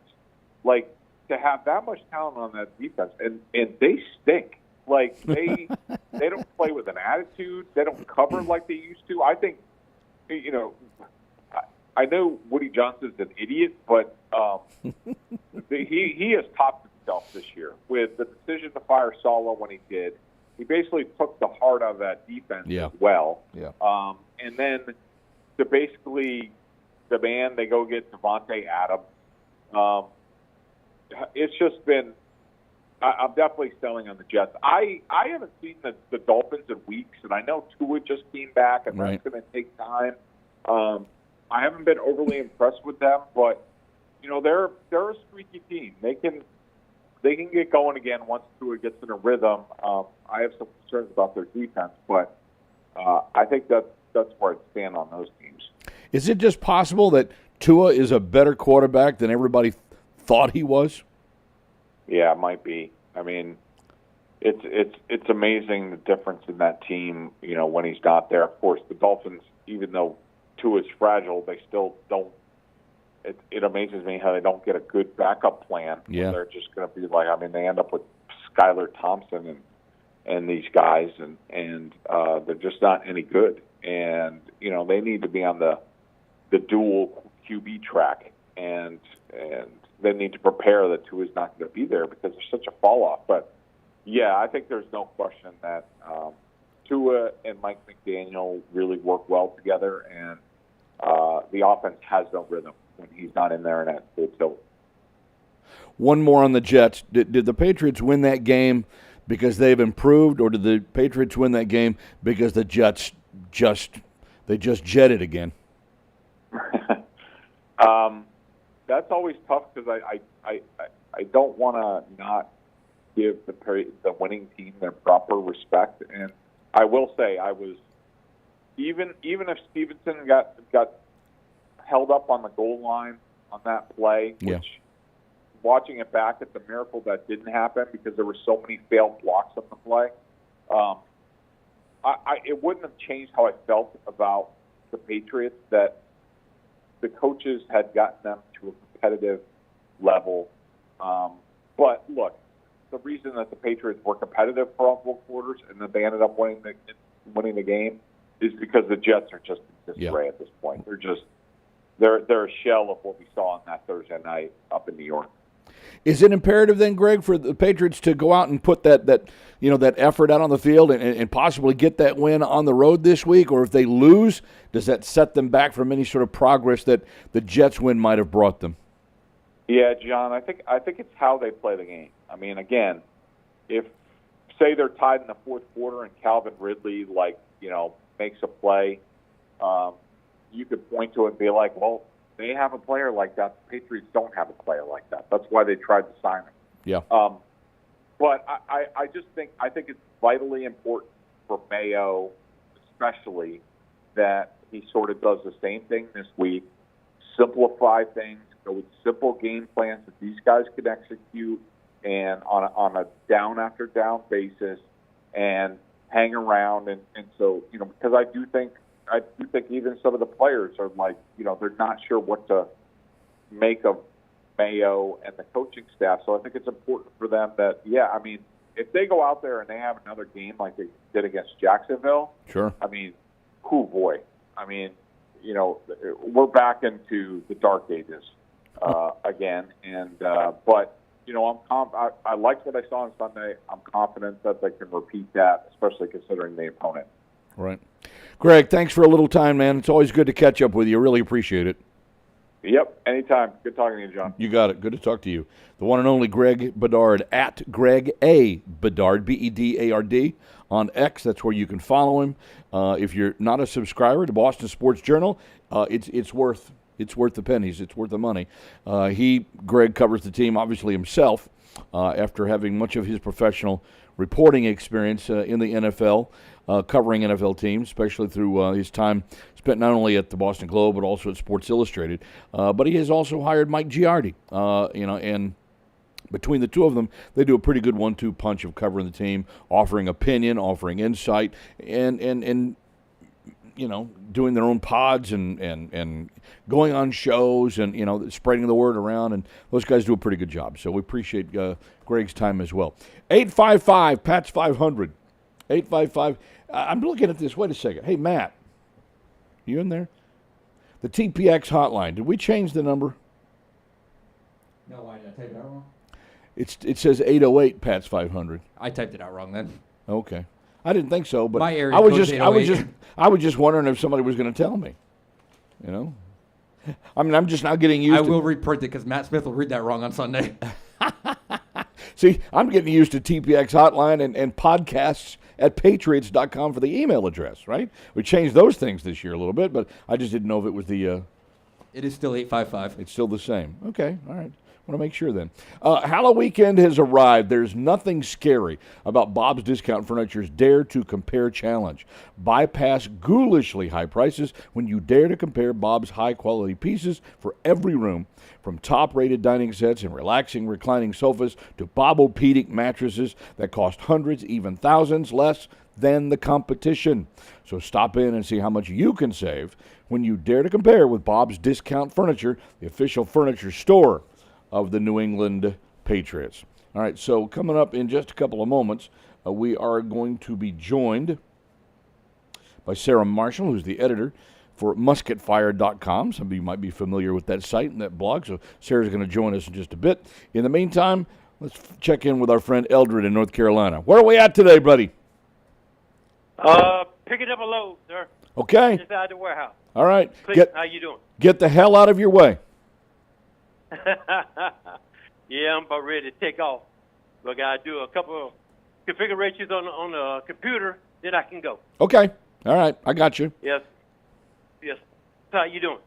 It's all good today. I mean, I told Evan at the start of the show that a couple of days ago I went and got my annual flu shot, and it usually doesn't do anything to me. This time it kicked my butt. Every time I get a flu shot, I get the flu. That's why I don't get it. Yeah, well, I don't blame you. But I got to tell you, I'm like, what the hell did I do this for now? So anyway. Yeah. But other than that, it's all good. It's all good. What were your thoughts last week on finally turning the corner and getting a W? I was ecstatic, and I didn't think they'd win. I loved it, Well, that makes two of us, at least two of us. Yes. But I'm pretty, like I told you a while back, long as they show progress and, and they competitive, I'm not going, I don't care what the record is this year because I know it's a rebuild. This time it's the real rebuild. Yep. Should have started when the other regime was here, right after Brady left. And I keep telling people, and everybody keep laughing at me. Remember, I brought it up on your show. When a great quarterback leaves, takes that team 5 to 10 years to get back competitive to the Super Bowl. Yeah. Or to the playoffs. And I gave a bunch of examples why. San Francisco, Dallas, Pittsburgh, Miami, Buffalo, all of that. So it's just going to take a minute. But what I can't understand is, I know everybody killed me on the other show. Uche really do that this year. But a 6th round for a following year? Come on, dude. What you get, a special team? Well, let's face it. I mean, here's the thing about that. I agree with you. It sounds like a pittance. It really does. But Josh Uche, and I liked him as a person. I think he certainly was adequate as a player. But when you take somebody higher in the draft, I think you expect a little more out of him. Now, maybe that was just a misevaluation of the previous staff, and I think we all understand, Eldred, you especially, right? I think we all understand that the reason that there were so many miscalculations by the previous staff, that's a large contributing factor to why the Patriots are where they are right now. It is a contributing factor. There's no lie to that. But at the same time, you don't want to risk. He's in a contract year, And if you feel like you can get something for him and he's not going to be in your plans, then you get something for him. And that's how I look at what transpired this week with that 6th rounder. I understand something, sir. But then again, could you think maybe they ain't using the guy right? You know, just Maybe like they didn't. No. Hey, right. maybe they didn't. I will certainly allow for that. Yeah, there wasn't a whole lot of situational pass rushing going on here. So because of that, no, Uche was not being used, I think, to his advantage. I would agree with that. But I think a lot of that turned south for him when the coaching staff changed. Yeah, I think so too. You know. So, but that's what I used to kill Bill for. You know, I mean, like when he gave Tooney away for a 4th round, and I keep telling everybody this. Everybody keep laughing at me about Grunt. When Grunt came out of retirement, I said Grunt would never retire. If he did, Patriots wouldn't got a 4th round pick. He said he was. He did take off for a year, but he didn't sign no papers. So if they wasn't signed, and you wouldn't have no rights over. And Bill gave him to Tampa for a 4th round. Yep. And I'm like, darn, that's misvaluation. I don't care if he was hurt out for a year, but it's production that speaks. And Mason, top pro guard, and he's still playing. I think he's in Carolina now, though, if I ain't mistaken. Okay. You know, Yep. so I just don't like the way they evaluate, and then when they just give away something, but you go get a used up wide receiver for a 2nd round, or a used up defensive tackle, you know, for a 3rd or whatever, and you get pennies on the dollar with your guy. Yep. I just can't see that. Yep. So let me ask you something, Eldred. I'll let you play Elliott Wolf for just a minute, since you are always on the whole GMing part of this thing. What would you do before Tuesday? Would you largely be trying to trade and get rid of talent, or try to bring talent in if you could? Either way. Either way, I do them both. But instead of giving Uche away for a 6th round, you know, getting a 6th round, I'll see if I can trade him for a dependable left tackle. I mean, there's some. Well, you got to remember now, when you do things like this, I know it takes it takes two to dance, right? Okay. Yes, sir. Yes.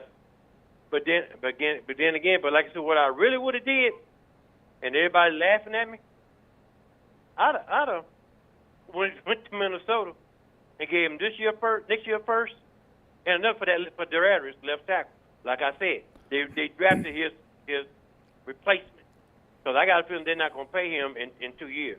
And he's a young guy. He's 25, left tackle. And he's one of the best tackles after Trent Williams or whoever that left tackle is for San Francisco. But he's been hurt a little bit.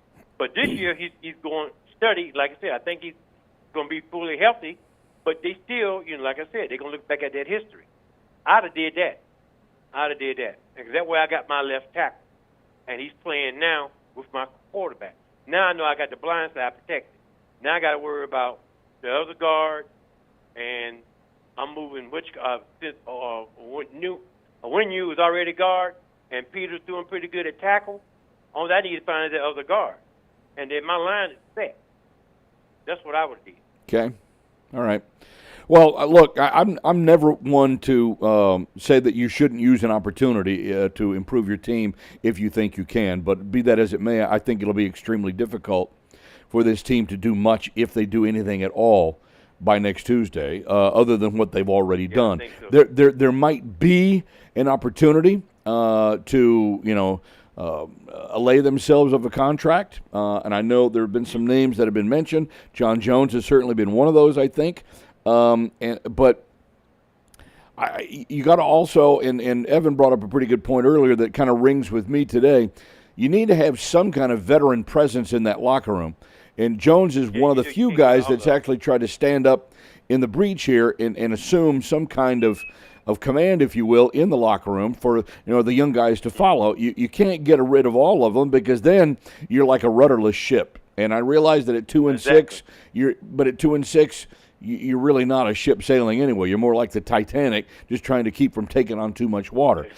So where do you draw the line? Who do you keep? Who's expendable? I understand that, Christian Gonzalez is not expendable. Drake May is not expendable. I would say Christian Barmore is likely not expendable.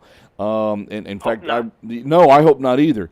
After that, is there anybody really that's not expendable? And I would tell you probably not. I would think that, if somebody's interested in anybody else that I mentioned or that I didn't mention there, the Patriots would probably have to consider it. Okay, Jay Jones, I understand he's hurt, but I like that, presence back in the secondary or whatever, because all of them young guys, he could probably help them out a little bit better, Doug or two, but Jones, I probably hold on to. The defensive tackle, yep. I'll see if I can get something for him that's in that 30 and find me a younger tackle and see if I can groove him or, to replace him. That's what I was doing, put him in there and let him play. Gotcha. But Jay Jones, I keep. Bentley, I most definitely keep. For that linebacker core. If anything, I get rid of McMillan and probably another one, but no, But I'm keeping those two, brother. Jones and Bentley. Yep.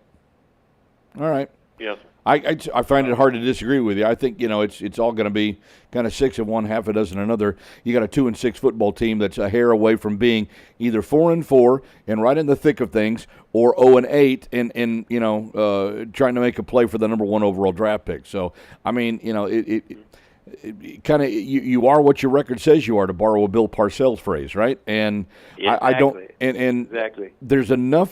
There's enough of a challenge left that if the Patriots are able to win 2, 3, 4 more games from this point forward, then you could actually see some progress, I think, being made overall. If this team struggles to get to 4-13 as they were a year ago, or they are worse than they were a year ago, I'm not sure what you really accomplished this year. It's almost like, okay, just kind of erase this from the map and go forward again. So, like Greg Bedard just said a little while ago, Evan mentioned it earlier, and I find myself in this camp as well. I just want to see some positive step forward to where it doesn't feel like this is a lost year. Me too. And me being a receiver guy, I don't know. I want to put it 50-50 on both, the player and the coach. I mean, come on. Out of those guys, you got to get somebody that's consistent besides Pop. Yeah. You know what I mean? I know Pop have his days sometimes too. They drop. But Thornton, I mean, come on, dude. I'm rooting for him, but then again, I'm rooting for him to trade him too, because find me somebody else that's 6'3" that can play that X, right, and got some speed to just back that defense up. Right. And I don't know what's wrong with Baker, so I don't know why they ain't, why he's not out there, or is it can't get the plays down, or he ain't in the playbook, or his mind somewhere else. And then Pope, like I said, I want A.D. Mitchell or Brian Thomas, either one of those, before they got to Pope. Right. Because those guys, A.D. Mitchell would have been my ex, because he's a true ex. Yep. He'd have been my ex. But then again, like I said, I just wondering why they didn't get that much out of those receivers. Sure. Sure. Just what I'm wondering. Okay. I got you. Okay. Well, what else you got, brother? It was good talking to Mr. Legend. Hey, always good to talk to you. Anytime, my man. Be safe out on the road, will you? You too. You got it. Eldred from North Carolina. One of my favorite people to talk to, especially on this show or any other place as well. But, the one thing that I think Eldred shares with so many other Patriot fans is his overall, certainly his overall passion for the team, but he's consistent about what he likes and what he doesn't like. And I think that's kind of what we're all sort of looking for here. We're looking for some consistency. And we keep thinking back to the way things were, and we're not going back that direction. We've moved a different direction, and so all we have really to relate present-day happenings to is what happened last year, year before that, really post-2018 after Tom Brady left. And I'm not so sure that's even the fair argument to make here. It's different. It's just different. So I think that's why it's also important for us, as observers, as media, as fans, to look for the silver linings. And I'm not saying this just because the team, has got a losing record. They're not going to the postseason or whatever. But, it's while it's a bottom line business, and I've said it many, many times, it's all about winning, especially at the professional level. It's all about winning. Patriots did more than their fair share of winning. You can argue that the Patriots did a better job of winning than any other franchise in NFL history over a 10 to 20 year period. You certainly can make that argument. So that's why I say bottom line business, it's all about winning. But transition is never easy. Transition is especially hard in the professional ranks because of what you've done in the past. Even when what you've done in the past has no direct correlation to what you're trying to do now or what you're trying to do in the future. So you put yourself in a real paradox. You put yourself in an unfair position. The Patriots franchise, admittedly, they have made some decisions, I'm sure, that administration would like a do-over on. The coaching staff, I'm sure, has made some decisions that they would like a do-over on, whether it's through game planning or personnel selections. But the fact of the matter is that we're comparing what they're doing to something that has never been done before and may never be done again. And so it's almost an unfair comparison. You've got to treat this Patriots team, it's very hard for us to do and very hard for us to get a grip on this. You got to treat this Patriots team as a separate entity because it is. And, yeah, I know what fans are used to, and I know people are used to winning, and I know people are used to seeing things a certain way. Well, that's gone and has been gone for 4 or 5 years now. So I can understand the frustration because we should have started this building process 3, 4, 5 years ago, and they did. The problem is that there were those decisions that were made that probably weren't in the best overall interest of the organization. And this is where you can find fault with the previous regime. They stepped out a certain direction. It didn't work out. Ultimately, that's why the change was made in direction, a year ago. So now that you've got the new way that is here, you have to allow, I think, at least a certain amount of time to allow the plans to come to fruition. So there has to be a certain amount of patience. Certainly from up above because they're the ones doing the hiring, but from the people who are practically pulling the trigger every day on practice schedules, on personnel decisions, on game plans. You've got to allow them an opportunity to see whether or not they can actually do the job. And really that's kind of where we are right now. Like I said earlier, this team is a hair away from being 4-4, and it's also a hair away from being 0-8. The difference is somewhere in the middle, and that's exactly where they are. They're in the middle of that. They're 2-6, and they have a 1-6 team, albeit on the road, but they have a 1-6 team that they should favorably match up with this week in an effort to continue laying the foundation and doing the building that we really need to see, I think, this year to feel like this year wasn't a waste. That this year wasn't a waste of time, wasn't a waste of money, effort. We feel like, hey, this team is said and they're trying to recoup and regroup and plan and spend money and go out and get free agents, hopefully in the offseason. We hope that will happen. We're a little, scratching our head over why it hasn't happened before, but when they feel like there weren't the people out there they wanted to go get that could help this team in the way they wanted to build it, I can understand that. But I think we also know there's going to be some talent available this offseason. Can the Patriots now find the fit for what they want to do in the available talent? And that's really kind of where we are right now in this land of discovery and this land of limbo, really, more than anything else. All right, I want to bring into the program Sarah Marshall. Sarah is the editor of MusketFire.com, one of the more notable Patriots sites and fan blogs that's out there. They're part of the fan-sided system, which our good friend Russell Baxter is also a part of. And today happens to be Sarah's birthday. Happy birthday, Sarah. Thank you so much. So tell me a little about how you got started in getting to where you are with your site and Musket Fire and fan-sided, and why you decided you wanted to get into something like this. Was it pure fandom? Is your background, in writing or broadcasting, and you just wanted to continue your career? What's it all about with you? So, interestingly, it was actually kind of an accident. It was during the pandemic, we were all locked up and bored, and I was like, I need to find something that I want to do with my life and a career, and if I'm lucky enough, it'll be something that I've been super passionate about. Right. And one of those things has always been the Patriots. So I actually took to Twitter, asked anybody to point me in the right direction. I got some people to be like, hey, you want to write for our Patriots site? I was like, okay. So it kind of just happened, and I wrote for a couple sites, and then I got an opportunity to work with FanSided and just worked my way up and was promoted at the beginning of the year. So it's been really fun to talk about the Patriots, even though, they're not the team like you were just saying that they used to be, but still a lot to talk about, a lot of change over the past few years. Well, if listeners have not seen it, it is, again, musketfire.com, so it's real easy to remember.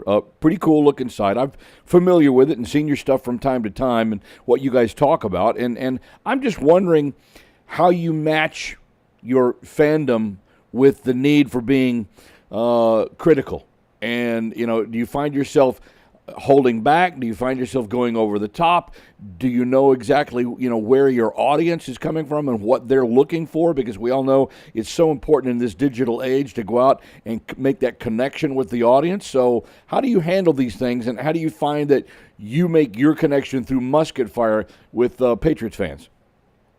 So I've labeled myself an eternal optimist when it comes to the Boston sports, but when it comes to the Patriots, I try to be as realistic as possible.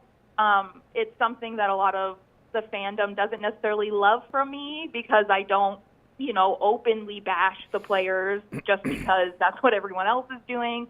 But I just try to report or write about whatever I think is necessary. If someone played bad, we'll talk about how they played bad.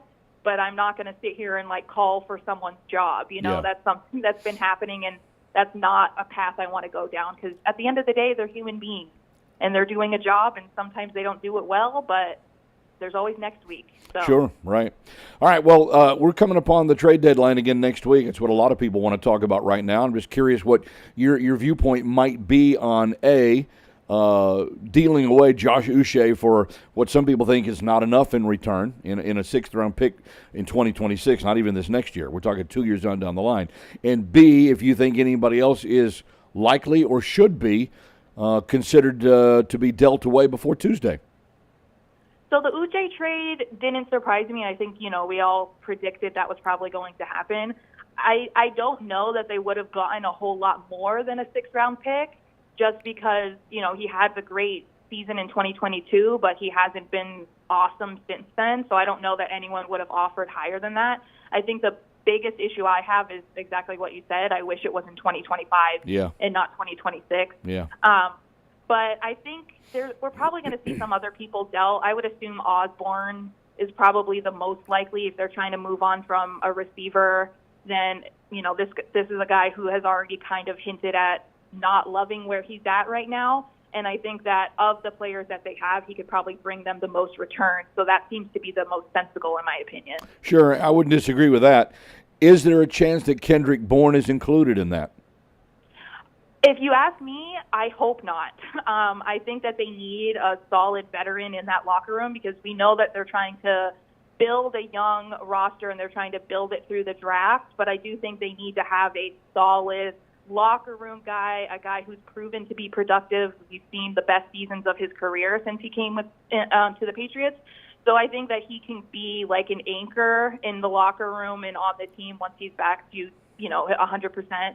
I would like him to stay. That's my opinion. Yeah. But I know a lot of people are hoping that he might go just because they could probably get a good draft pick in return. I would think that at some point you also have to decide, look, if we're going to build with Drake May, there has to be at least one or two weapons that are somewhat proven that he can throw to. Exactly. And I would think that Kendrick would have to be considered one of those, right? Yeah, and that's how I feel, too. I get trying to build around him. You have Keyshawn Boutte, Jalen Polk, Javon Baker. Like, they have these young guys that can be with him for a while. But I do think that we've seen it in the past where a young quarterback will be surrounded by super young, inexperienced talent, and it just doesn't work. They need to have that anchor veteran that's a great locker room guy, a proven producer on the field, and that connection is there. So I think that it would be better to keep him around. Sarah, in your estimation, is it better to win now while they can, or is it better to just play well now in an effort to build towards something bigger or better in the next year or two? I know it's an argument. People are so focused already on next year's draft pick, and it's sad because it's only October and we're already focused on that. Yeah. But I think they just need to do what they can do. If they can win this year, then that's fine. You know, yeah, it would be great if they could have that first overall pick or maybe in the top 5. Yeah. But, you know, they brought in Drake May for a reason. You want to see him progress and develop. So next year when he starts week 1, he's more solid and ready to do it, and then they can be ready to win then. So I want to see them do all that they can this year. And if that means that they win 5-6 games, then so be it. Were you in the Drake May should play camp, or did you agree with the decision to bring him along slowly as they did? I was one of the people that said to bring him on slowly, mostly because of the offensive line. That was just what made me a little bit nervous, and I felt a little bit validated because of how much Jacoby was getting hit. I was like, that scares me a little bit to throw a rookie there. Sure. And I know that May has that experience from having a weaker offensive line throughout college, but this is a totally different animal in the NFL. And so, you know, it took, 3 games, and he unfortunately got hurt. I'm like, I can't imagine what might have happened if he started earlier. So, yeah, I was a little more cautious.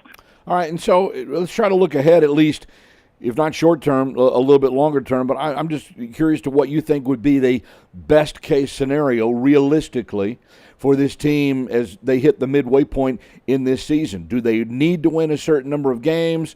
Do they need to develop a certain, player or two? Do they need to just kind of chuck it all in and build toward the draft or free agency next summer? What do you feel like is the best case scenario for this team to set themselves up for success as soon as possible? I want to see more development with the offense. So I think winning games is great. I think especially given the rumors and whatever is going on with the locker room, I think morale-wise it would be great if they could add a couple more wins. I just want to see progression from the offense. I want to see Drake May continue to be more comfortable. I want to see more from the connection between him and the receivers, especially the ones that are going to be working with him for the next however many years. Yep. I would like to see the offensive line continue to improve because that has definitely gotten better over the last few weeks.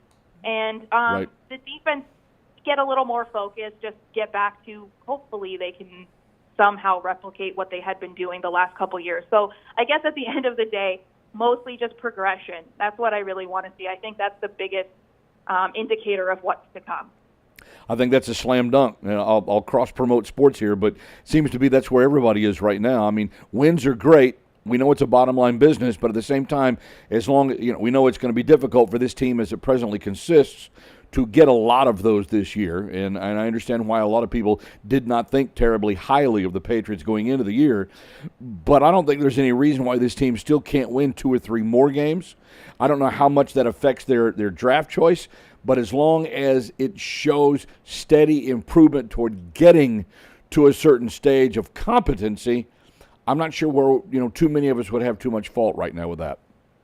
Yeah, and I think that's what we all want to see, right? Is Yeah. we just want to see that this team can be capable and that they are growing with each other, this young team, and growing under Teron Mayo and the new regime. I think that's the most important right now. Wins are, the cherry on top. Like, we all knew that this wasn't going to be an amazing season. I think we kind of all accepted that during the offseason. We got the quarterback we wanted. We got some of the players that they most desperately needed on offense. And that is great to go into next offseason with. That's a bunch of check marks that we can mark off. So what we mostly need to see is just that they're getting better week after week. I think that's just Sure. the best part of this year. Sure. Agreed. All right. What have you got coming up on Musket Fire? Anything for fans to look forward to? Well, we're keeping up with all of the stuff going on with Drake May and his injury, some stuff about, Teron Mayo, just some of the trade rumors that are going on. So Yeah, I'm actually celebrating my birthday for the next 2 days, so I won't be super active, but I will be ready on Sunday to talk about the game. So always stuff going up every single day, so you can be sure to check it out. All right, you got it. It's musketfire.com. She's Sarah Marshall, the editor at musketfire.com. Hey, happy birthday. Thanks for spending a little time with us today. Thank you so much for having me on. You got it. We'll do it again. Sarah Marshall. You'll find her on X, by the way. She's at SMarshXO. SMarsh, MARSHXO. So if you want to follow her on Twitter, X, you can do that.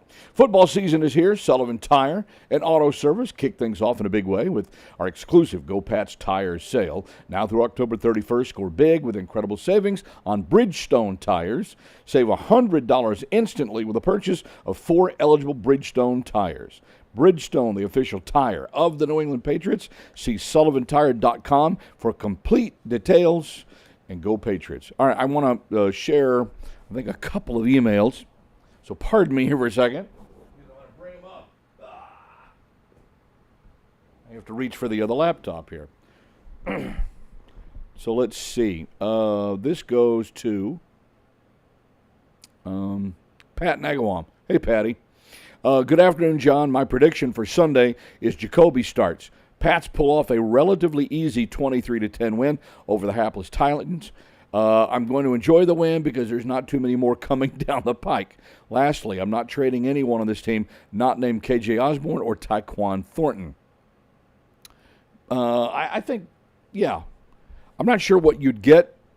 You might get a little bit more from KJ in return if indeed somebody needs a receiver. A lot of that may depend on what happens this Sunday. You know, somebody, gets hurt or what have you. I'm not sure what Tyquan has done to warrant his being, coveted by someone else, but, apparently that's out there. So we'll see how that continues to go. And I don't mean that to be denigrating. I just, the fact is that the numbers just aren't there. And he's had some struggles. So let's see where it continues to go. The Patriots just might have the opportunity to continue to work with him, and we'll see if he can develop anything over the last half of the season. You'd have to say that it's probably not trending the way that you would want it to trend right about now. Diana from New Hampshire. John, first time emailing you, so thank you, Diana. Appreciate you. Enjoying the show as always, but what do you think about making the Guardian helmet mandatory for all NFL players? I would think it would be a good idea to implement them as a safety issue, especially since QBs this year are getting concussions. I'll be honest, Diana, no one's actually asked me what I think about the Guardian helmet idea. First of all, I'll state the obvious. It looks goofy. That being said, it doesn't mean it's a bad thing. But everybody looks like the Great Gazoo. You know the old Martian cartoon character on the Flintstones? The Great Gazoo. Do you remember him, Matt? Remember him? Okay, so he's got the oversized head. Okay, that's I know exactly what you're talking about. Okay, all right. So I'm not over-speaking you, even though that was before your time? No, I still watch all those cartoons. Fair enough. I'm from the age of Saturday morning cartoons still, John. Okay.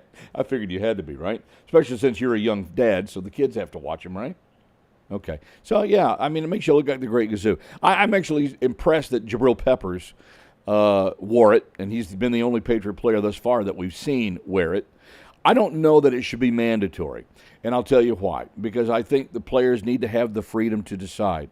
It may very well be that at some point in time, if we continue to see an uptick in concussive issues and concussions, that the NFL might have to do something like this. It's drastic, but they might have to do something like this to help save the game. Because I don't know if the game today as we know it is here 40 years from now.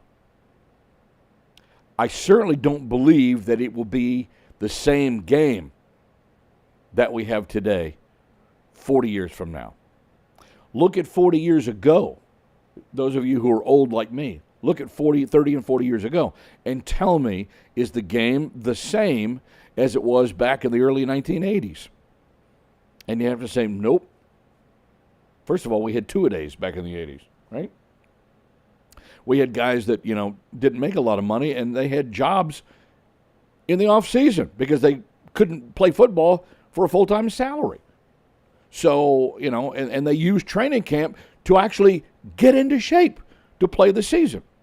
So the game has changed. The game will continue to evolve and change. I don't think that they'll make it mandatory, but I think what you'll see is that if more and more players decide to use it, that it'll be more and more acceptable. And so once it becomes more and more acceptable, it won't need to be made mandatory, that players will just choose to wear the Guardian cap. And before you know it, there will be a whole generation of fans out there will be like, what's the big diff? And you go back and you look at the old helmets, you're like, wow, those old helmets, they look small. I'll give you a good example. I had a friend of mine give me a helmet. He bought it at a yard sale, a tag sale, a garage sale, whatever it was, right? He picked up a Texas Longhorns helmet, a Riddell helmet, that he got for a couple of bucks. And he said, oh, I know a Longhorn fan that has to have that. And so he thought of me.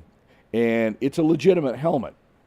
And you look at the size of it, and there's very little padding on the end. This looked like it would have been 1970s, maybe 1980s. Probably about a 40-year-old helmet. It was not game worn, but it was an old Riddell helmet. As you know, they were the major manufacturer of helmets back in the day.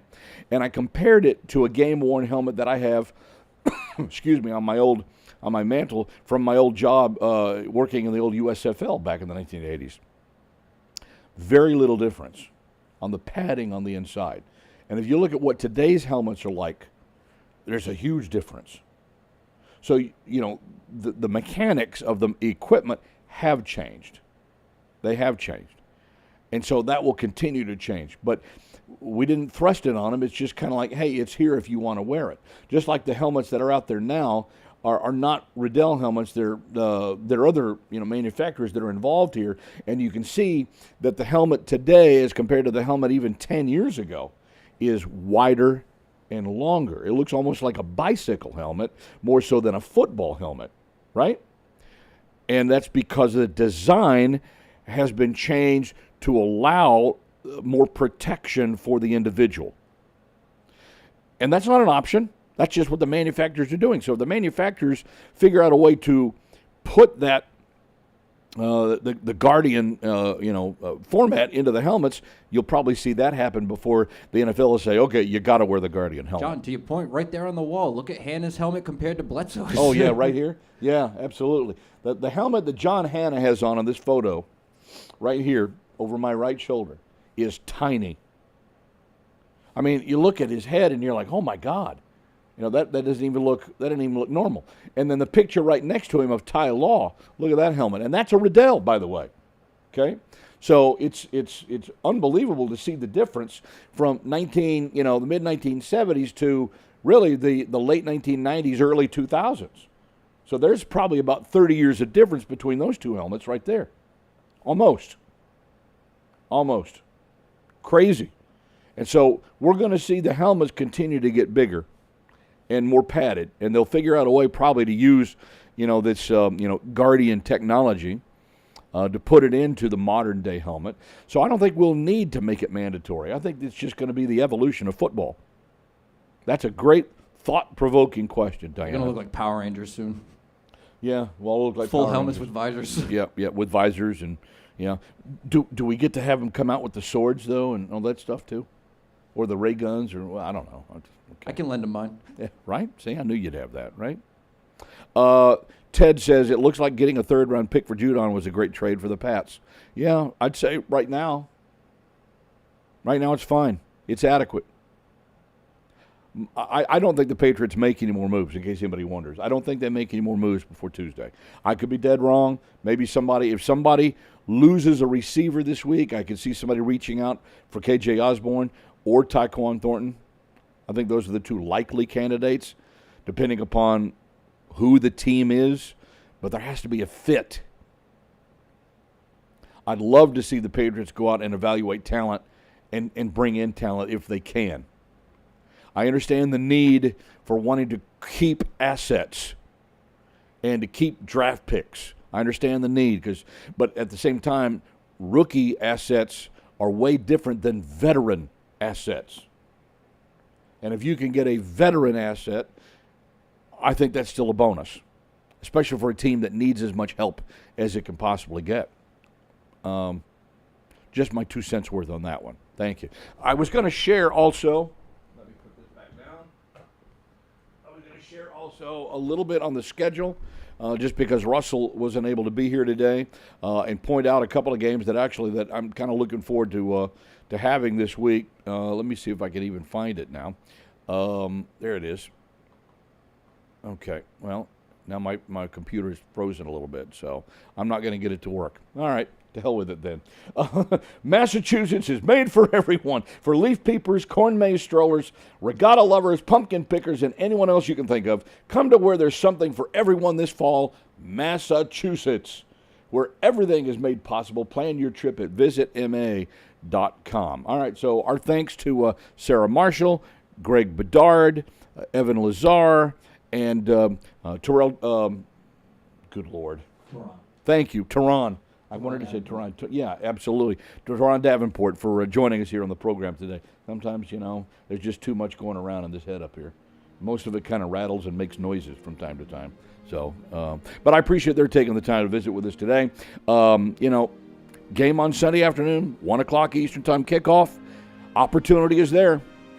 See if you can build a little something here, right? And then we'll try to do it again. You've got winnable games on down the line. Chicago coming up after that. Another Miami game coming up around the corner. There's a bye week coming up here in a couple of weeks where you might have an opportunity to build. It's all there. Let's just see if those baby steps can be continued along the way to some kind of pathway to success. St. Pat's time, St. Pat's channel next week right here in the Playbook. Thank you for downloading this podcast. Subscribe on Apple, Google Play, and everywhere else you listen. Like the show? Please rate and review us. Listener comments and ratings help keep us high in the podcast rankings so new listeners can find us. Be sure to check Patriots.com for more news and more podcasts.